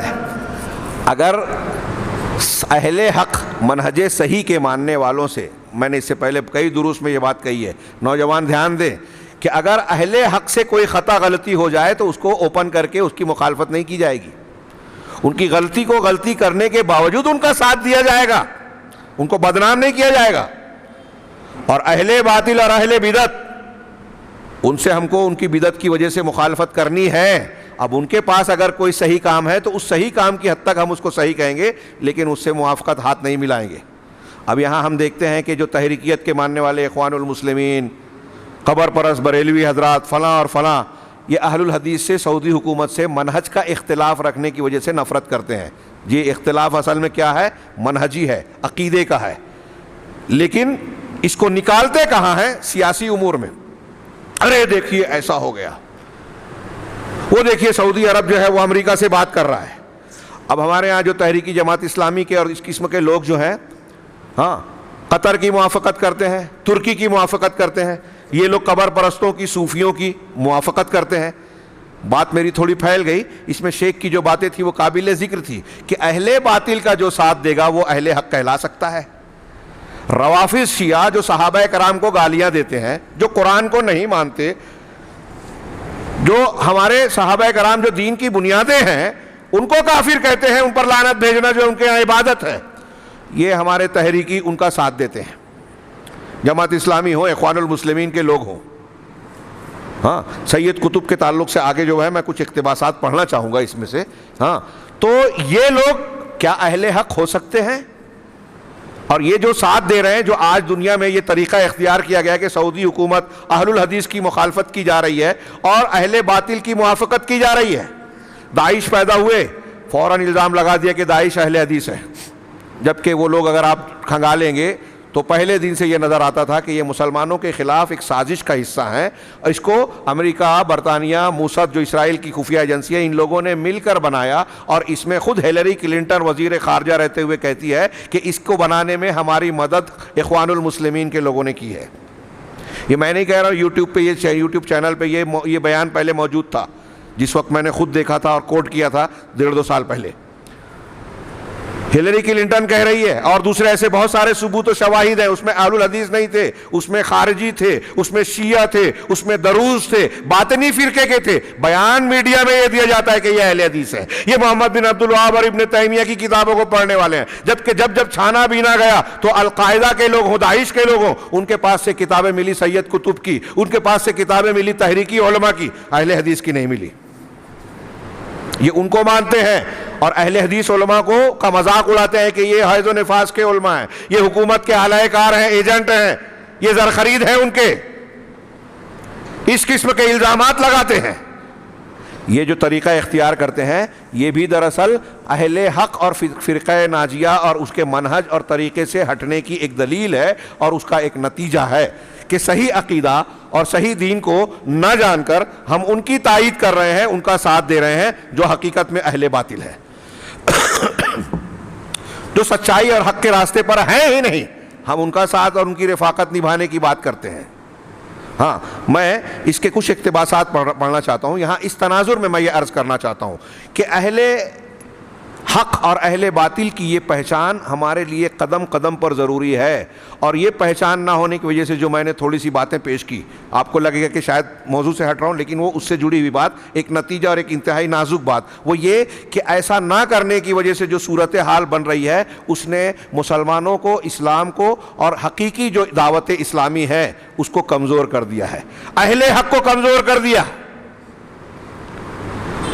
اہل حق کو کمزور کر دیا ہے کہ جو باطل پرست ہیں، جو بدعتی ہیں، لوگ ان کا ساتھ دے رہے ہیں، ان کو صحیح مانتے ہیں، اور جو اہل حق ہیں لوگ ان کی مخالفت کرتے ہیں، ان کے خلاف پروپیگنڈا کرتے ہیں. آج صورتحال یہی بنی ہوئی ہے. تھوڑی دیر کے لیے غور کیجیے. اور پھر ہمارے نوجوانوں میں یہ بات ہوتی ہے کہ ماحول ایسا بنا ہوا ہے کہ اگر کوئی اہل الحدیث یا سعودی عرب کی موافقت میں کچھ بول دے تو اس پر سارے الزامات کی تومار ٹوٹ جائے گی. یہ شیخ نے جو باتیں عرض کی ہیں، بیان کی ہیں، اس کا کچھ حصہ میں نے اپنے الفاظ میں بیان کرنے کی کوشش کی ہے. ہاں، یہ کہتے ہیں کہ اللہ کے نبی صلی اللہ علیہ وسلم نے جو دین پیش کیا، وہ دین اگر ہم غور کریں کہ کن لوگوں کے پاس اپنی صاف ستھری اور بغیر کسی تبدیلی کیے ہوئے شکل میں موجود ہے، تو بلا تردد ہم کہہ سکتے ہیں کہ روئے زمین میں ایسا دین آج کسی کے پاس، کسی گروہ کے پاس ہے. تو جیسا کہ امام احمد بن حنبل نے کہا تھا، جیسا کہ علی ابن مدینی، امام بخاری، امام ترمذی، ابن مبارک اور شیخ ابن باز رحمہ اللہ جیسے لوگ کہتے ہیں کہ یہ روئے زمین پر اہل الحدیث کا طبقہ ہے. جس کے پاس حق ہے اپنی اصلی شکل میں، یہاں افراط و تفریط نہیں نظر آئے گا۔ قرآن و حدیث کو یہ ایسے مانتے ہیں جو میں نے سلسلہ بتایا، لا تزال طائفۃ من امتی والی حدیث کو دماغ میں رکھیے کہ ایک گروہ ہمیشہ حق پر قائم رہے گا، تو ہمیشہ قائم رہے گا، نبی صلی اللہ علیہ وسلم سے لے کر آج تک اور آج سے لے کر قیامت تک قائم رہے گا، یہ نبی صلی اللہ علیہ وسلم کی پیشین گوئی ہے۔ اور یہ بھی ان کے لیے خوشخبری ہے اللہ کے رسول کی زبان مبارک سے کہ مخالفین ان کا کچھ بگاڑ نہیں پائیں گے، تکلیف ہوگی، امتحان اور آزمائش آئے گی، لیکن بگاڑ نہیں پائیں گے۔ آپ دیکھیے کہ دنیا میں اہل الحدیث کے خلاف کتنے لوگ ہیں، لیکن اہل الحدیث کو دنیا میں کوئی ختم نہیں کر سکا اور نہ کر سکیں گے، کیونکہ اللہ تبارک و تعالیٰ ان کے ذریعے سے اپنے دین کی حفاظت کر رہا ہے۔ اور یہ جو طبقہ ہے یہ اللہ کے دین کا محافظ ہے زمین پر۔ امام اوزاعی کہتے ہیں کہ دنیا میں اہل الحدیث اللہ کے دین کی حفاظت کرنے والے ہیں اور آسمان میں فرشتے۔ قرآن اور حدیث کی حفاظت یہی طبقہ کر رہا ہے۔ اور اللہ کے رسول صلی اللہ علیہ وسلم کا جو فرمان ہے کہ جو شخص بدعتیوں کو دیکھے گا ایسا کام کرتے ہیں جس کا حکم نہیں دیا گیا، کہتے وہ ہیں جس کو کرتے نہیں، اور کام وہ کرتے ہیں جس کا حکم نہیں دیا گیا۔ مسلم شریف کی حدیث میں عبداللہ بن مسعود کی ہے، ایسے لوگوں کو جو دیکھے گا جو ہاتھ سے ان سے جہاد کرے وہ مومن، جو دل سے زبان سے جہاد کرے وہ مومن، جو دل سے جہاد کرے وہ مومن۔ یعنی اہل سنت والجماعت کی اور اہل حق کی ایک پہچان یہ ہے کہ وہ باطل پرستوں اور بدعتیوں کو دیکھیں تو ہاتھ سے زبان سے جیسی طاقت اور قدرت ہے اس کی مخالفت کریں، بدعت سے سمجھوتا نہ کریں۔ آج آپ دنیا میں دیکھیے روئے زمین پر واحد اہل الحدیث کا طبقہ آپ کو ملے گا کہ روئے زمین پر کہیں بھی اگر شرک پایا جاتا ہو، بدعت اور خرافات پائی جائے تو صرف اہل حدیث کھل کر اس کا رد کرتے ہیں۔ باقی تحریکی اور دوسرے لوگ ارے ان سب چیزوں میں نہ پڑو، کوئی کہتا ہے فضائل دیکھو، کوئی کہتا ہے کہ یہ دیکھو، کوئی کہتا ہے کہ وہ دیکھو۔ مسلمانوں کو قوت حاصل کرنی ہے، حکومت حاصل کرنی ہے، لہٰذا ان چیزوں کے پیچھے نہ پڑو، اختلافات نہ کرو۔ ان کے اکابرین بڑے بڑے لوگ شرک بدعت سے سمجھوتا کرتے ہیں۔ یہاں انہوں نے بیان کیا ہے کہ سید قطب جو ہے، جو آج کے زمانے میں بہت اثردار اور اس کی بہت موافقت لوگ کرتے ہیں، ان کے یہاں کوئی بدعت، کوئی خرافات، یہاں تک کہ شرک اور وحدت الوجود ایسا نہیں ہے جو ان کے پاس نہ پایا جاتا ہو۔ اور لوگ ہمارے یہاں لوگ ان کو امام، مجدد اور نہ جانے کیا کیا مان رہے ہیں۔ تو قصہ مختصر سمیٹو بات کو، وہ یہ کہ اہل السنہ والجماعت کے عقیدے کے تعلق سے اجمالی بات اگر ہم کہیں کہ ان کا عقیدہ اور اصول کیا ہے، تو بنیادی طور سے یہ کہا جائے گا کہ قرآن و حدیث ہمارے دین کا، اہل حق کے دین کا مصدر ہے، تیسری چیز نہیں۔ اور قرآن حدیث کو وہ کیسے، قرآن و حدیث کو کیسے مانتے ہیں؟ جیسے صحابہ کرام نے مانا۔ یہ جو میں نے کچھ آیتیں اور حدیثیں پیش کی کہ جو میرے اور میرے صحابہ کے طریقے پر ہو، جو حق کے واضح ہو جانے کے بعد رسول کی مخالفت کرے اور مومنین کے طریقے سے ہٹ جائے، تو ان آیتوں سے یہ پتہ چلتا ہے کہ قرآن و حدیث کو ویسے ماننا ہے جیسے صحابہ نے مانا۔ علیکم بسنتی، اللہ کے رسول نے ایک اور حدیث میں بیان کیا نا کہ تم میں سے جو زندہ رہے گا عنقریب بہت سارا اختلاف دیکھے گا۔ تو آپ نے یہ بتایا کہ اختلاف ہوگا، آپ نے یہ بتایا کہ 73 فرقے ہوں گے، لیکن آپ نے یہ نہیں کہا کہ جب فرقے بنیں گے تو تم کسی امام کا دامن تھام لینا، تو صوفی بن جانا، تم جو ہے رافضی بن جانا۔ نہیں، آپ نے کہا علیکم بسنتی، تم پر لازم ہے کہ میری سنت کو پکڑ لو، وسنت الخلفاء الراشدین المہدیین، اور میرے بعد جو ہے خلفائے راشدین، ہدایت یافتہ خلفائے راشدین جو صحابہ کرام کا طریقہ ہوا، آپ خود یہ تلقین کر رہے ہیں۔ تو اب ہم یہ دیکھیں کہ جو قرآن و حدیث میں عقیدہ بیان کیا گیا، جو قرآن و حدیث میں عبادات ہیں، جو قرآن و حدیث کے احکام ہیں، حلال حرام ہیں، اصول ضابطے ہیں، اور صحابہ نے جیسے سمجھا ہے وہی حق ہے، وہی دین ہے۔ اس سے ہٹ کر جو ہوگا وہ بدعت ہے، خرافات ہے، دین سے ہٹ کر ہے۔ اب آپ دیکھیں کہ خارجی ہیں، رافضی ہیں، مرجیہ ہیں، قدریہ ہیں، معتزلہ ہیں، اشعریہ ہیں، اور جو ہے وہ جبریہ ہیں، ہاں بعد میں جو تصوف کے پیدا کرنے والے چشتی، قادری، نقشبندی، دہروردی، ان میں سے کوئی بھی صحابہ کے طریقے پہ ہے کیا؟ یہ جو دین پیش کرتے ہیں وہ صحابہ والا دین ہے کیا؟ نہیں ہے۔ اہل تصوف پر اگر گفتگو کرنا چاہے تو وہ بھی ایک لمبی بات ہوگی۔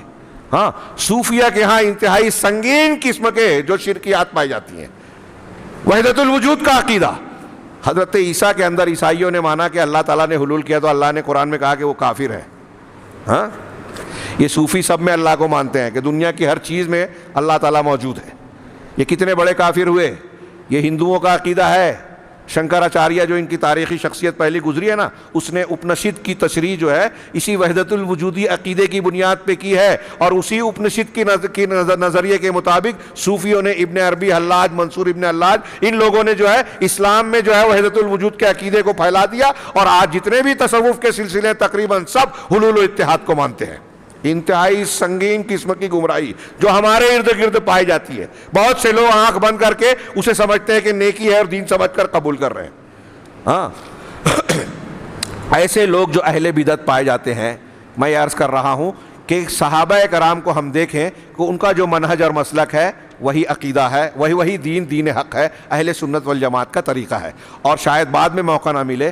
ہاں یہ امت تمام ادیان میں امت وسط ہے، قرآن نے کہا، اور تحقیق یہ کہتی ہے کہ جتنے بھی گمراہ فرقے ہیں، بدعتی فرقے ہیں، ان میں جو اہل حق ہیں، اہل الحدیث ہیں، اہل السنہ والجماعہ ہیں، وہ اہل بدعت کے افراط و تفریط والے مسلک کے بیچ میں چلنے والے اعتدال پسند لوگ ہیں۔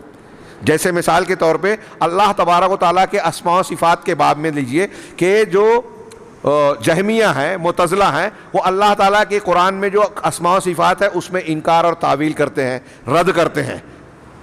ہاں اس کے بالمقابل ایک گروہ ہے جو اللہ تعالیٰ کے اسماء و صفات کو مخلوق کے اسماء و صفات سے تشبیہ دیتا ہے کہ اللہ کا ہاتھ ہے ہمارے ہاتھ کی طرح۔ یہ دونوں گمراہ ہیں، کفر میں مبتلا ہیں۔ اہل سنت والجماعت دونوں کے بیچ میں اعتدال، اللہ کی صفات کو مانتے ہیں اور مثال کی تردید کرتے ہیں۔ کیوں؟ اس لیے کہ قرآن میں اللہ نے کہا لیسا کمثلہ شیء وہو السمیع البصیر، اللہ کے جیسا کوئی نہیں اور وہ سننے والا دیکھنے والا ہے۔ ایک طرف سننے والا دیکھنے والا بھی کہا، دوسری طرف کہا اس کے جیسا کوئی ہے بھی نہیں۔ اس کا مطلب یہ کہ ہم ان صفات کو مانتے ہیں اور ساتھ میں یہ کہتے ہیں کہ اللہ سننے والا دیکھنے والا ہے، لیکن اس کے جیسا سننے والا کوئی نہیں، کوئی اس کے جیسا سن نہیں سکتا، وہ کسی کے جیسا نہیں ہے، اس کا سننا دیکھنا کامل ہے، مخلوق کا انتہائی ناقص ہے۔ تو یہ دونوں گروہوں کے بیچ میں ہے۔ جبریہ قدریہ ایک تقدیر کو مانتا ہے، ایک تقدیر کو اس کا پھولا انکار کرتا ہے۔ اہل سنت والجماعت دونوں کے بیچ میں ہے۔ خوارج نواصب صحابہ کرام کے بارے میں، ایک صحابہ کرام کو برا بھلا کہتا ہے اہل بیت کی محبت کے نام پر، ایک اہل بیت کو برا بھلا کہتا ہے صحابہ کی موافقت کرتا ہے نواصب۔ اہل سنت والجماعت دونوں کے بیچ میں ہے کہ اہل بیت کو بھی مانتے ہیں، صحابہ کو بھی مانتے ہیں، اور دونوں کے جو مقام ہے ان کو ان مقام پر رکھتے ہیں۔ اسی طریقے سے ایمان کے معاملے میں، ایمانیات کے معاملے میں، ایمان میں کیا کیا چیزیں شامل ہیں؟ خارجی وعیدیہ ہیں، مرجی جو ہے وعدیہ ہیں۔ یہ آپ شاید ہو سکتا ہے نہ سمجھیں، یعنی خوارج کے یہاں یہ عقیدہ ہے کہ اگر کسی شخص نے کبیرہ گناہ کا ارتکاب کر لیا تو وہ اسلام سے خارج ہو جاتا ہے، مطلب جھوٹ بولا اگر، زنا کیا اگر، تو وہ کافر ہو گیا اور اسی پہ مر گیا تو کبھی جہنم سے نہیں نکلے گا۔ ہاں اس کے بالمقابل مرجیہ ہیں، وہ کہتے ہیں کہ ایک آدمی نے کلمہ پڑھ لیا، اب کوئی بھی گناہ کرے کوئی فرق نہیں پڑے گا، اس کا ایمان حضرت ابوبکر صدیق کا، نبی صلی اللہ علیہ وسلم کا، جبریل کا ایمان سب ایک جیسا ہے، ایمان لے آنے کے ساتھ گناہ سے کوئی نقصان نہیں ہوتا، یہ ان کا کہنا ہے۔ اہل سنت والجماعت دونوں کے بیچ میں ہے۔ خارجیوں کی طرح ارتکاب کبیرہ پر ایک انسان کو کافر نہیں کہتے، بلکہ کہتے ہیں کہ وہ مسلمان تو ہے لیکن فاسق ہے، گنہگار ہے۔ اور مرجیہ کی طرح یہ بھی نہیں کہتے کہ ایمان لانے کے بعد کچھ بھی کرو بچ جائیں گے، بلکہ گناہ کا اندیشہ ہوگا، اور اگر کوئی شخص ایمان کا دعویٰ کرنے کے بعد گناہ کرتا ہے تو اس کا ایمان گھٹتا ہے، اس کا کم ہوگا ایمان۔ اب یہاں خارجیوں کے اس عقیدے کو آپ سوچیں گے کہ یہ تو آج پائے نہیں جاتے، ہمارے یہاں ارد گرد میں جو تحریکیت ہے ان کے یہاں خارجیت پائی جاتی ہے، اور سب سے بڑھ کر خارجیت شیخ نے یہاں اس کتاب میں بیان کیا کہ آپ کو سید قطب شہید جن کو کہتے ہیں ان کی کتابوں میں ملے گی، فی ظلال القرآن میں اور ان کی دوسری کتابوں میں۔ وہ اپنے علاوہ پورے دنیا کے مسلمانوں کو، تمام امت کو کافر قرار دیتے ہیں، سب کو قابل گردن زدنی قرار دیتے ہیں۔ آج کل جو دہشت گردی کی بدنامی والی بات عالمی سطح پر چلتی ہے نا، اس میں تقویت اس فکر سے ملتی ہے، کچھ نوجوانوں کو ان کی کتابوں سے بھڑکایا جاتا ہے کہ یہ دوسرے لوگ سب کافر ہیں، مشرک ہیں، ہاں لہذا مسجد میں بھی دھماکہ کیا جا سکتا ہے، مارا جا سکتا ہے، یہ قابل گردن زدنی ہے۔ تو اہل سنت والجماعت خوارج اور نواصب، خوارج اور روافض کے بیچ میں ہے، درمیان میں ہے۔ اسی طریقے سے آج کے زمانے میں جو تحریکیت پائی جاتی ہے، ہاں فضائل کے نام پر جو تسامح پایا جاتا ہے، ان دونوں کے بیچ میں آپ کو اہل الحدیث اور اہل حق نظر آئیں گے۔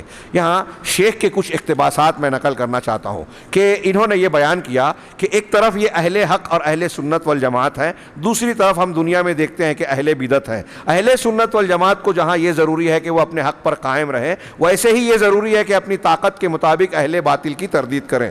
چنانچہ انہوں نے ایک فہرست بیان کی، میں کچھ اقتباسات پڑھ رہا ہوں، بڑی غور سے سنیے گا۔ کہہ رہے ہیں کہ آپ دیکھیں کہ صحیح بخاری کو جنہوں نے یہ مختلف علماء کا ذکر کیا، ائمہ کا، کہ کس طریقے سے انہوں نے اپنے زمانے کے اہل باطل کا رد کیا تھا۔ آپ دیکھیے کہ امام احمد بن حنبل رحمہ اللہ فتنہ خلق قرآن میں ڈٹ گئے۔ یہ معتزلہ تھے جو یہ کہتے تھے کہ قرآن اللہ کی مخلوق ہے۔ یہ عقیدے کے خلاف بات تھی۔ اللہ کی جو صفات ہے وہ اللہ کی مخلوق نہیں ہو سکتی، جو اللہ کی صفت ہے وہ اللہ کی ذات کا حصہ ہے، اور اللہ کا کلام اللہ کی صفت ہے۔ لہذا ہمارا عقیدہ یہ ہے کہ اللہ کا کلام قرآن جو ہے وہ اللہ کی صفت ہے، مخلوق نہیں ہے۔ ہم مخلوق ہیں، مخلوق جب سے پیدا کیا تب سے ہیں، اور کلام اللہ کی صفت جب سے اللہ کی ذات ہے بلکہ ہمیشہ سے ہے، اس کی کوئی ابتدا نہیں ہے۔ تو معتزلہ نے جب یہ کہا کہ قرآن اللہ کی مخلوق ہے، امام احمد بن حنبل ڈٹ گئے۔ آپ ان کا واقعہ جانتے ہیں، گرفتار کیا گیا، کوڑے مارے گئے، اور اسی مسئلے میں آپ کی شہادت بھی ہوئی۔ امام احمد بن حنبل رحمہ اللہ سے اس دور کے علماء نے کہا، ان کو صدیق ثانی بھی کہا جاتا ہے، جس طرح مرتدین مانعین زکوٰۃ کے خلاف صدیق اکبر ڈٹ گئے تھے، ایسے ہی امام احمد بن حنبل جو ہے خلق قرآن کے فتنے میں تنہا ڈٹے ہوئے تھے۔ دوسرے بھی اہل حق تھے لیکن وہ ڈر کے مارے خاموش تھے۔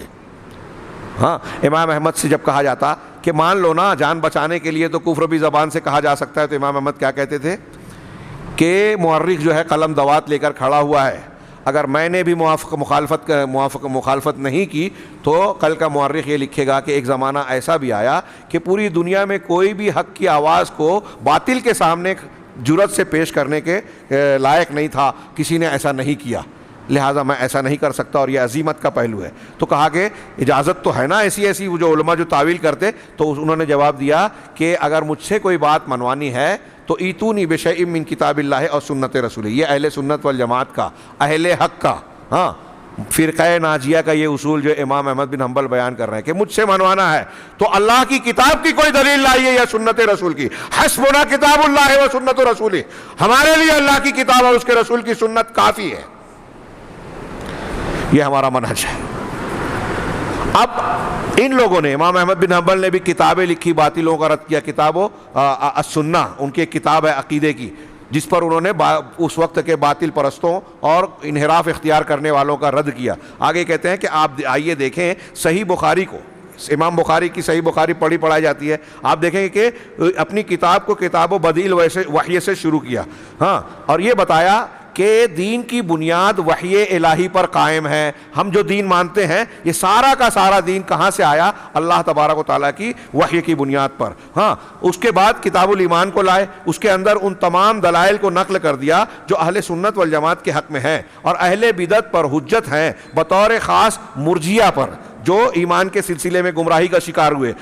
اس طرح یہ کتاب فقہ، عقیدہ اور حدیث سارے میدان کے لیے عام ہے۔ امام بخاری نے گویا عقیدے کی باتیں، فقہ کی باتیں، مسائل اور دین کے دوسرے معاملات کو بھی پیش کیا۔ کتاب الایمان جہاں ایک طرف حدیث کی کتاب ہے، وہیں پر عقیدے کی بھی کتاب ہے۔ اس کے اندر فرقہ ناجیہ، طائفہ منصورہ، اہل حدیث اور اہل سنت والجماعت کے منہج کو بیان کیا ہے، اور قرآن و سنت کے دلائل سے اہل بدعت پر رد کیا ہے۔ پھر آپ نے کتاب الاعتصام بالکتاب و سنہ ایک باب باندھا امام بخاری نے۔ الاعتصام بالکتاب و سنہ کا ترجمہ ہوگا کتاب اور سنت، قرآن و حدیث کو مضبوطی سے پکڑ لینا، جس کے اندر اہل بدعت اور ہوا پرستوں یعنی بدعتیوں پر عمومی طور پر اور اہل رائے پر خصوصی طور پر، جو قرآن و حدیث کے مقابلے میں رائے کو ماننے والے لوگ تھے، ان پر جو ہے امام بخاری نے رد کیا ہے اپنی اس کتاب میں، حدیثوں کو پیش کر کے۔ ہماری طرح رد نہیں کرتے یہ لمبی چوڑی تقریر کر کے نام لے کر، آج ہم کو ضرورت محسوس ہو رہی ہے۔ امام بخاری نے حدیث کسی کا قول پیش کیا اور اس کے مقابلے میں حدیث پیش کر دی،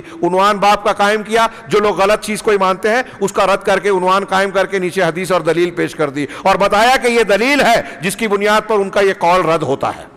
چنانچہ انہوں نے خصوصی طور پر اہل رائے کا رد کیا جنہوں نے قیاس کے اندر غلو سے کام لیا ہے، یہاں تک کہ اسی قیاس کی وجہ سے ان لوگوں نے کتاب و سنت کے بہت سارے نصوص کو رد کر دیا، اسی لیے امام بخاری نے ان پر کتاب الاعتصام کے ذریعے رد کیا ہے۔ پھر آپ نے کتاب التوحید کا ذکر کیا ہے جس کے اندر اسماء و صفات سے متعلق تمام آیتوں کو نقل کیا ہے، اسی طرح عقیدے سے متعلق آیتوں کو بھی نقل کیا ہے۔ اس کتاب کے ذریعے جہمیہ، معتزلہ اور خوارج پر رد کیا ہے۔ آپ یہ جہمیہ، معتزلہ، خوارج کا نام آج ہمارے ارد گرد میں نہیں سنتے، لیکن ان کے عقائد اور اصولوں کا اثر آج ہمارے گرد کے مسلمانوں میں پایا جاتا ہے۔ ہمارے یہاں ہندوستان پاکستان کے جو حنفی حضرات ہیں، موجودہ دور کے حنفی، امام ابو حنیفہ رحمہ اللہ کے عقیدے پر نہیں ہیں۔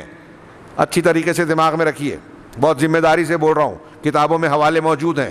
ہاں، یہ خود کہتے ہیں کہ ہم کلامن، ہاں فقہی طور پر تو ہم حنفی ہیں، ہاں فرقتاً اہل سنت والجماعت ہیں، اور کیا کیا کہا، اور کہا کہ کلامن یعنی عقیدے میں ہم اشعری ماتریدی ہیں۔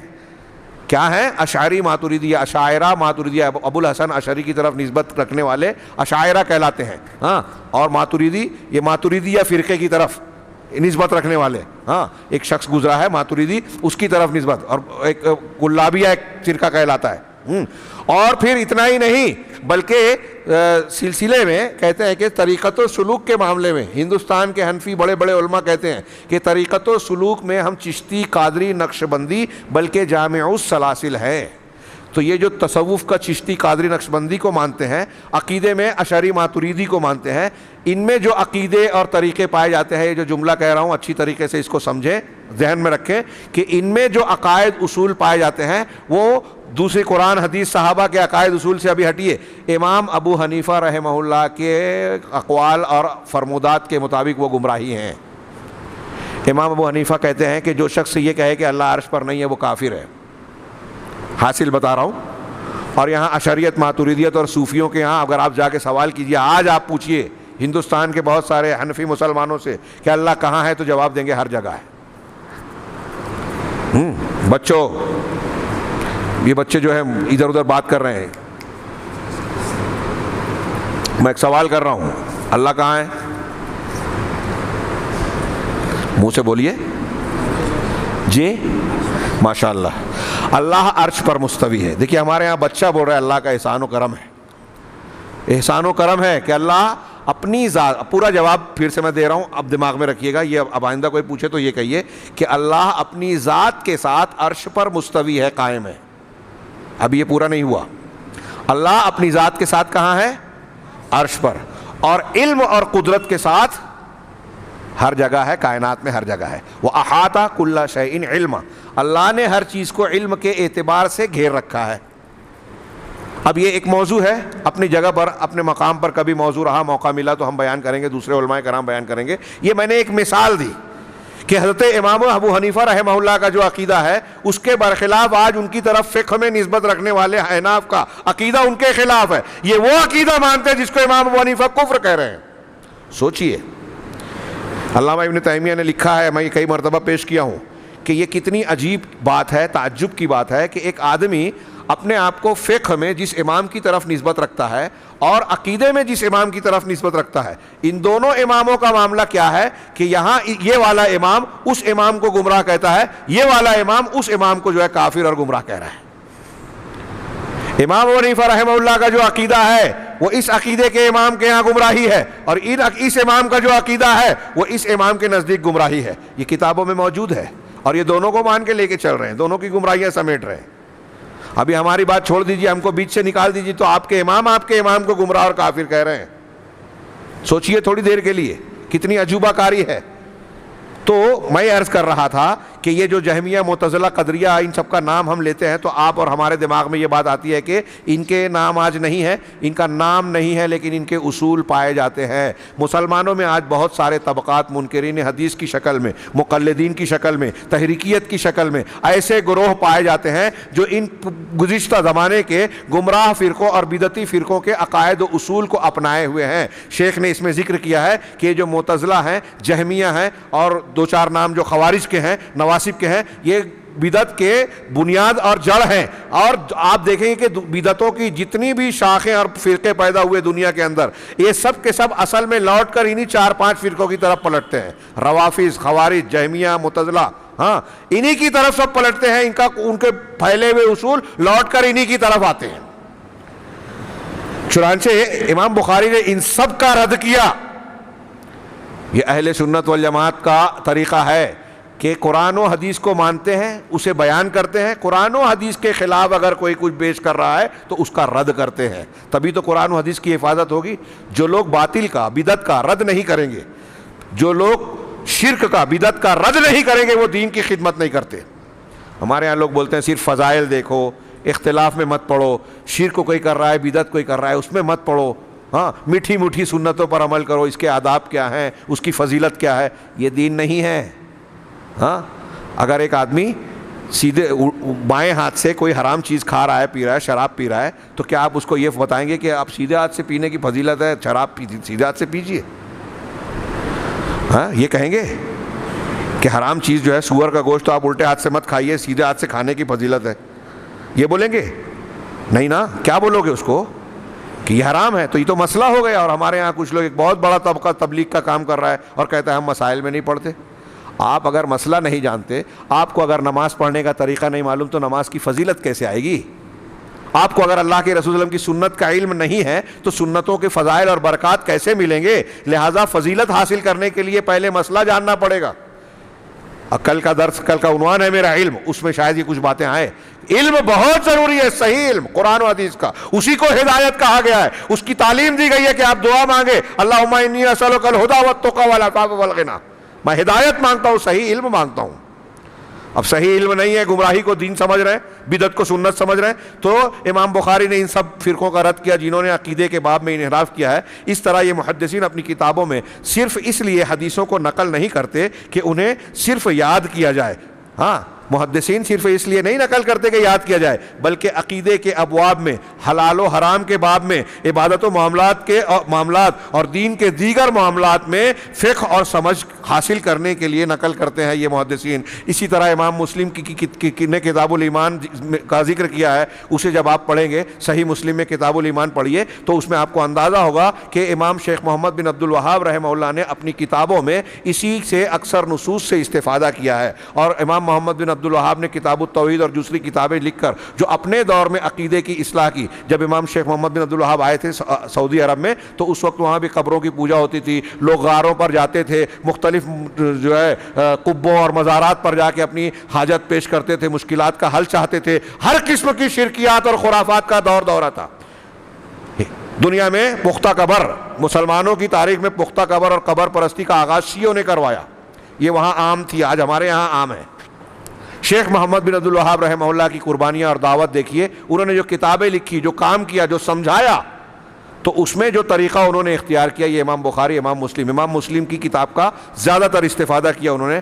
شیخ الاسلام علامہ ابن تیمیہ، ابن قیم کی کتابوں کا استفادہ کیا. تو کہتے ہیں کہ کتاب الایمان بھی کتاب التوحید ہے جو شیخ محمد بن الوہاب اور دوسرے علماء نے لکھی. توحید العبادہ، عبادت کی توحید، اسماء و صفات کی توحید. اسی طرح شیخ الاسلام محمد بن عبد الوہاب نے امام ابن مندہ کی کتاب التوحید اور محمد بن اسحاق کی کتاب التوحید سے بھی استفادہ کیا. یہ دو نام میں نے لیے، یہ دو بڑے بڑے اہل سنت والجماعت کے امام ہیں، ابن مندہ اور ابن اسحاق. انہوں نے عقیدے کی کتابیں لکھی. عقیدے کی کتابوں کی ایک لمبی چوڑی فہرست ہے. شیخ الاسلام محمد بن عبد الوہاب ایمان کے باب میں کوئی نئے نہیں ہیں. آپ سے پہلے اس باب میں کتاب اللہ اور سنت رسول سب سے مشہور ہے، رسول صلی اللہ علیہ وسلم سب سے مشہور ہے.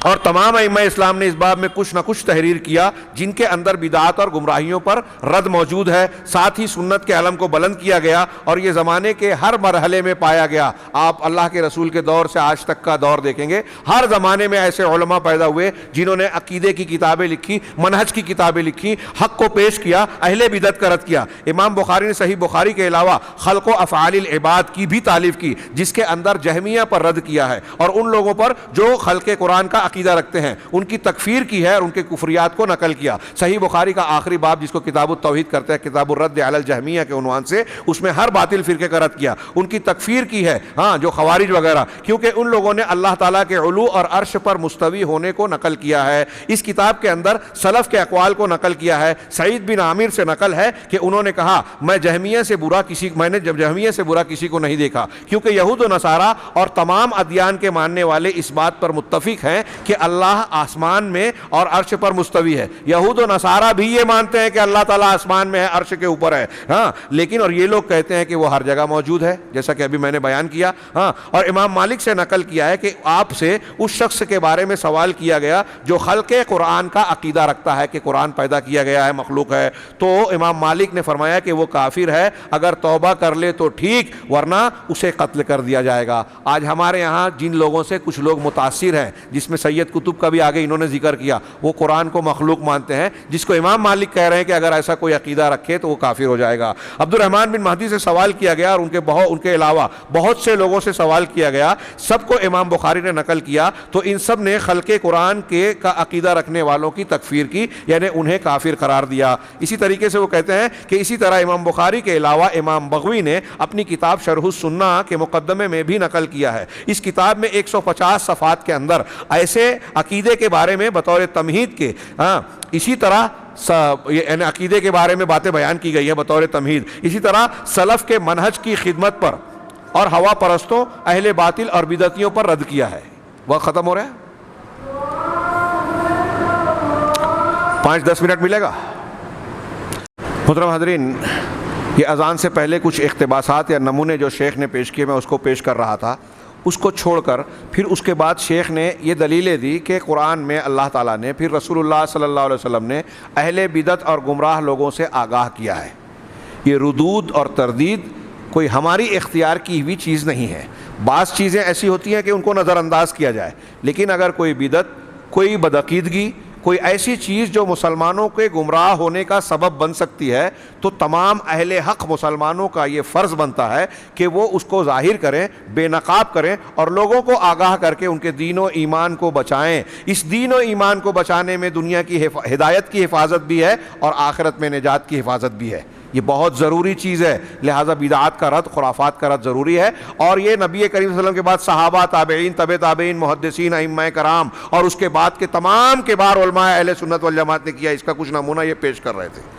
اور پھر انہوں نے جو کچھ حدیثیں پیش کی کہ اللہ کے نبی صلی اللہ علیہ وسلم نے ان بدعتیوں کے بارے میں، خوارج کے بارے میں کہا کہ تم انہیں جہاں پاؤ قتل کرو، ہاں، کیونکہ ان کے قتل سے قاتل کو قیامت کے دن اجر و ثواب ملے گا۔ ایسی کچھ حدیثیں نقل کرنے کے بعد شیخ کے 1.5-2 صفحات کی باتیں میں آپ کے سامنے پڑھنا چاہتا ہوں، 5-7 منٹ میں انشاءاللہ سمیٹیں گے۔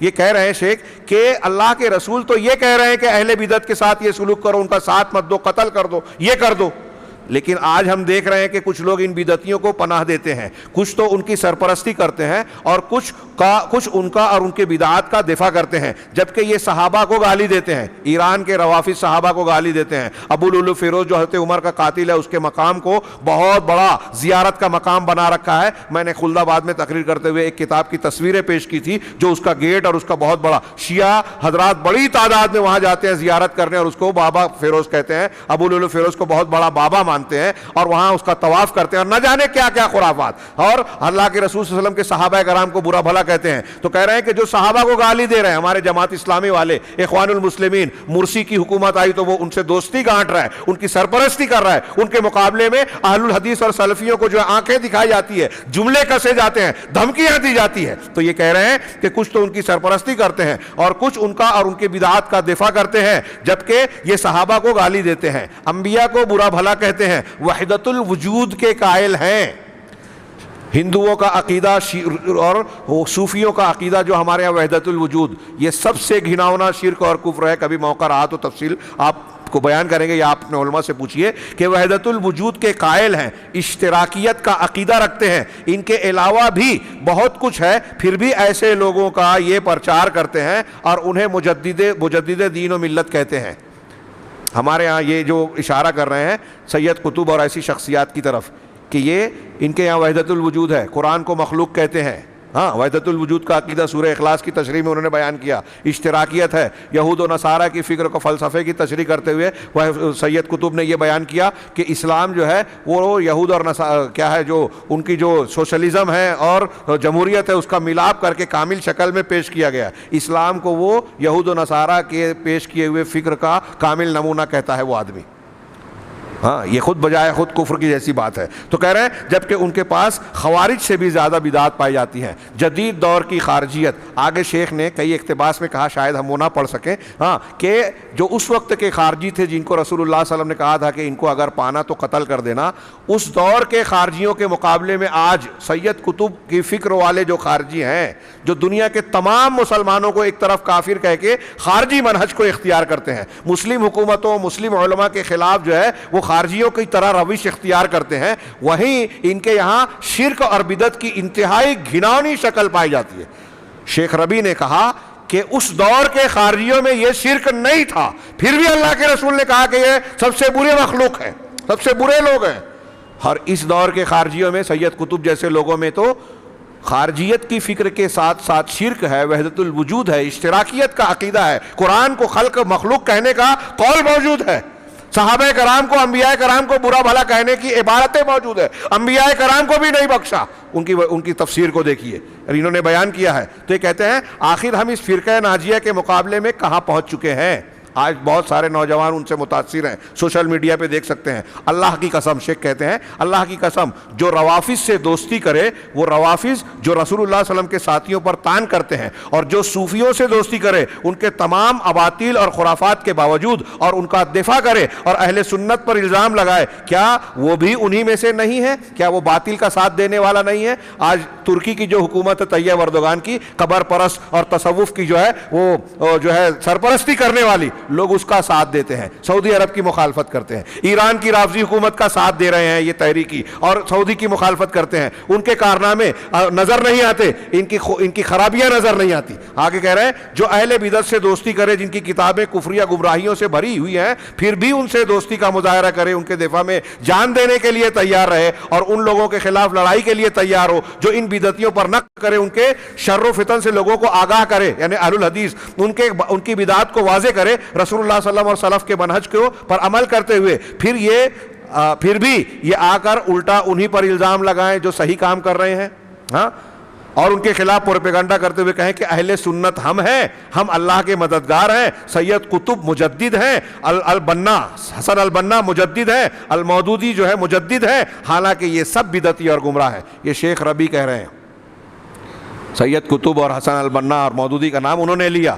اللہ کی قسم اس وقت کے, یہ چند جملے بہت غور سے سن لیں, ہم ختم کر رہے ہیں. اللہ کی قسم اس وقت کے خوارج ان بدعات اور گمراہیوں تک نہیں پہنچے تھے جہاں تک یہ لوگ پہنچ چکے ہیں. یہ ان کی کتابیں ہیں. میں چیلنج کرتا ہوں کہ جن خوارج سے سیدنا علی نے قتال کیا اور جنہیں سب سے بری مخلوق کہا گیا, ان کے پاس وہ گمراہیاں نہیں تھی جو آج سید قطب جیسے خوارج میں پائی جاتی ہیں. آج کے خوارج کی بدعات کو اگر شمار کریں گے تو سب کو ایک ساتھ سید قطب کے اندر پائیں گے. آگے انہوں نے وضاحت بھی کی ہے اور ان کے کچھ اقوال کو بھی پیش کیا ہے, لیکن ہمارے پاس وقت نہیں ہے. جنہوں نے سید قطب نے اپنے اندر تمام بدعتوں کو جمع کر لیا اور پھر انہیں اپنی کتابوں میں انڈیل دیا, تمام بدعتوں کو جمع کیا. میں نے اس سے پہلے گلبرگہ میں اور شولہ پور میں کچھ تقریریں کی, وہاں ان کے کچھ منہج کو بتاتے ہوئے ذکر کیا تھا کہ ان کے یہاں خوارج کا انحراف بھی پایا جاتا ہے, صوفیوں کا بھی پایا جاتا ہے, وحدت الوجود بھی پایا جاتا ہے, اللہ تبارک و تعالیٰ کے اسماء و صفات کے بارے میں بھی گمراہی پائی جاتی ہے, اور باطنی فرقوں کی طرح سریت رازداری کر کے مسلمانوں کے خلاف چپکے سے رات کے اندھیرے میں سازش کرنا, ہمارے جو نوجوان ان سے متاثر ہوتے ہیں وہ بھی اس میں پڑ جاتے ہیں. یہ ساری گمراہیاں اور ایسی اور بھی بہت ساری چیزیں ان کے یہاں پائی جاتی ہے. اسی کو شیخ ربیع یہ فرما رہے ہیں کہ انہیں جنہوں نے اپنے اندر تمام بدعتوں کو جمع کیا اور پھر انہیں اپنی کتابوں میں انڈیل دیا ہے. یہاں کوئی یہ نہ سوچے کہ سید قطب یا ان کے ماننے والوں کا تو ہمارے اندر تذکرہ نہیں ہے, مولانا یہ کیوں بیان کر رہے ہیں, اس کو کیوں پیش کر رہے ہیں. ان کے اثرات آج ہمارے ہاں سوشل میڈیا کے ذریعے, تحریکی فکر کے ذریعے, اور جو کچھ جماعتیں ہمارے یہاں پائی جاتی ہیں جو ان سے متاثر ہیں, ان کے ذریعے سے ہمارے نوجوانوں پر اس فکر کے اثرات ہیں. یہ داعش اور تشدد پسندی، غلو پسندی کا جو مزاج ہے وہ انہی کی کتابوں سے آج عام ہوا ہے. ہاں پھر بھی یہ بندہ خود کو متحمس مسلمان کہتا ہے جبکہ دوسری پوری امت کو کافر کہتا ہے. سید قطب کے ایسے جملے اور ایسی عبارتیں ہیں کہ وہ کہتے ہیں کہ دنیا میں آج مسجدوں میں اور اذان گاہوں میں اذانیں تو دی جا رہی ہیں، اشہد ان لا الہ الا اللہ، اشہد ان محمد رسول اللہ کہا تو جاتا ہے، لیکن یہ پورا سماج معاشرہ جو ہے جاہلی سماج معاشرہ ہو گیا ہے. مسلمانوں کے فرقے کی جماعت کو، امت کو کہتا ہے کہ یہ سب کے سب کافر ہو گئے.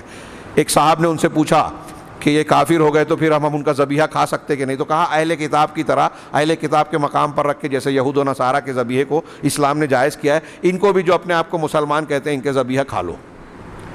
سید قطب تکفیر کرتے ہیں. یہ تکفیر کرنا، مسلمانوں کو گناہ کی وجہ سے کافر قرار دینا، یہ خارجیت ہے. ہم اس کی تفصیل اپنے بعض دروس میں بیان کر رہے ہیں. خوارج نے جب کہہ رہے ہیں صحابہ سے لے کر آج تک کے تمام مسلمانوں کو یہ کافر کہتے ہیں. خوارج نے اتنا غلو نہیں کیا تھا، پھر بھی ایسے شخص کو لوگ مجدد اور امام کہتے ہیں اور اس کے اور اس کی بدعتی کتابوں کا دفاع کہلاتے ہیں. آگے انہوں نے اور بھی کچھ بہت اہم باتیں کی ہیں لیکن موقع نہیں ہے. انہوں نے قسم کھا کے کچھ باتوں کو بیان کیا کہ ان کے یہاں یہ گمراہیاں پائی جاتی ہیں، اور پھر آخر میں یہ بیان کیا کہ آج کے ان نازک حالات میں جو پوری دنیا میں ہم دیکھ رہے ہیں، مسلمان تو پریشان ہے ہی، اور اصل ذمہ دار، کیونکہ اصلی حق قرآن و حدیث کا مسلمانوں کے پاس ہے، اس لیے مسلمانوں کے پاس پوری دنیا کی نجات کا، پوری دنیا کے مسائل کے حل کا نسخہ موجود ہے، کسی اور کے پاس نہیں ہے. یہ ہماری اور آپ کی خوش قسمتی ہے. یہ ہدایت اللہ تبارک و تعالیٰ کا وہ قیمتی نسخہ جو دنیا اور آخرت کے مسائل کا حل پیش کرتا ہے، وہ دنیا میں مسلمانوں کے پاس ہے، اور مسلمانوں میں سب سے زیادہ صاف ستھری شکل میں اہل الحدیث کے پاس ہے جو فرقہ ناجیہ ہے. ان کا اصول اور ضابطہ عقیدے میں، عبادات میں اور سارے دین اور دنیا کے معاملات میں وہی ہے جو قرآن و حدیث نے بیان کیا اور جس کو صحابہ کرام نے سمجھا ہے. تو اس منہج کی ضرورت آج صرف ہم کو نہیں ہے. دنیا میں اگر ہدایت چاہیے اور آخرت میں نجات تو ہمیں تو اسے قبول کرنا ہے. اللہ تبارک و تعالیٰ نے صاف صاف کہا کہ جن لوگوں نے دین کو ٹکڑوں میں بانٹ دیا، الگ الگ فرقے بن گئے، ان کا آپ سے کوئی تعلق نہیں ہے. اللہ تعالیٰ نے کہا ہے کہ آپ لوگوں سے کہہ دے کہ یہ میرا سیدھا راستہ ہے، وَأَنَّ هَذَا صِرَاطِي مُسْتَقِيمًا، اسی ایک راستے کی اتباع کرو اور دوسرے راستوں سے بچو. اب یہ جو ہے آپ اس کو اپنی گردن کو، آنکھ کو بند کر کے گردن کو زمین میں شتر مرغ کی طرح گاڑ مت لو کہ دوسرے فرقے ہیں اس چکر میں مت پڑو، جو سمجھ میں آ رہا ہے کرتے جاؤ. اللہ یہ کہہ رہا ہے کہ دوسرے گمراہ راستوں سے اپنے آپ کو بچاؤ، سیدھے راستے پر چلاؤ. تو سیدھا راستہ ڈھونڈنا پڑے گا نا.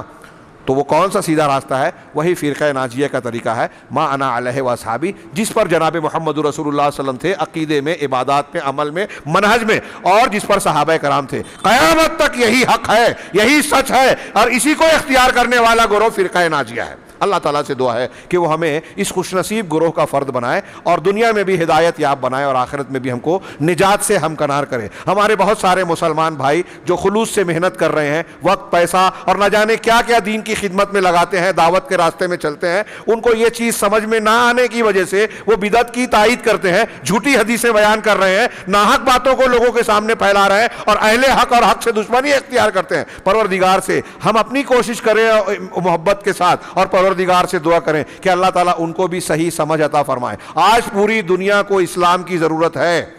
معاشی پریشانی ہو، سیاسی بے راہ روی اتھل پتھل ہو، جھوٹ اور برائیوں کا دور دورہ ہو، بے حیائی ہو، یہ کورونا کی وبا ہو، کینسر کی بیماری ہو، دل کے امراض، ڈائبٹیز، ہارٹ پیشنٹ، یہ جو بڑھتے جا رہے ہیں، یہ غیر فطری اور گمراہی کو اختیار کرنے کا نتیجہ ہے. اگر صحیح دین، صحیح اسلام قبول کیا جائے تو جسمانی بیماریاں ہوں، نفسیاتی بیماریاں ہوں، گھریلو اور خاندانی مسائل ہوں، معاشی مسائل ہوں، سب حل ہوتے ہیں اور ان کے حل کا نسخہ ہمارے پاس موجود ہے. یہ کوئی چھوٹی موٹی نعمت نہیں ہے. آپ فرقہ ناجیہ کے فرد میں اگر اپنے آپ کو، فرقہ ناجیہ میں آپ اپنے آپ کو شامل کرتے ہیں تو دنیا میں آپ سے بڑھ کر خوش نصیب کوئی نہیں ہے. اور کوئی شخص وقت کا بادشاہ بھی ہو جائے لیکن اگر اس ہدایت سے محروم ہے تو اس سے زیادہ محروم کوئی نہیں ہے. اللہ تبارک تعالی ہمیں سعادت مندوں میں شامل فرمائے. اقول قولی ھذا واستغفر اللہ لکم سائر المسلمین.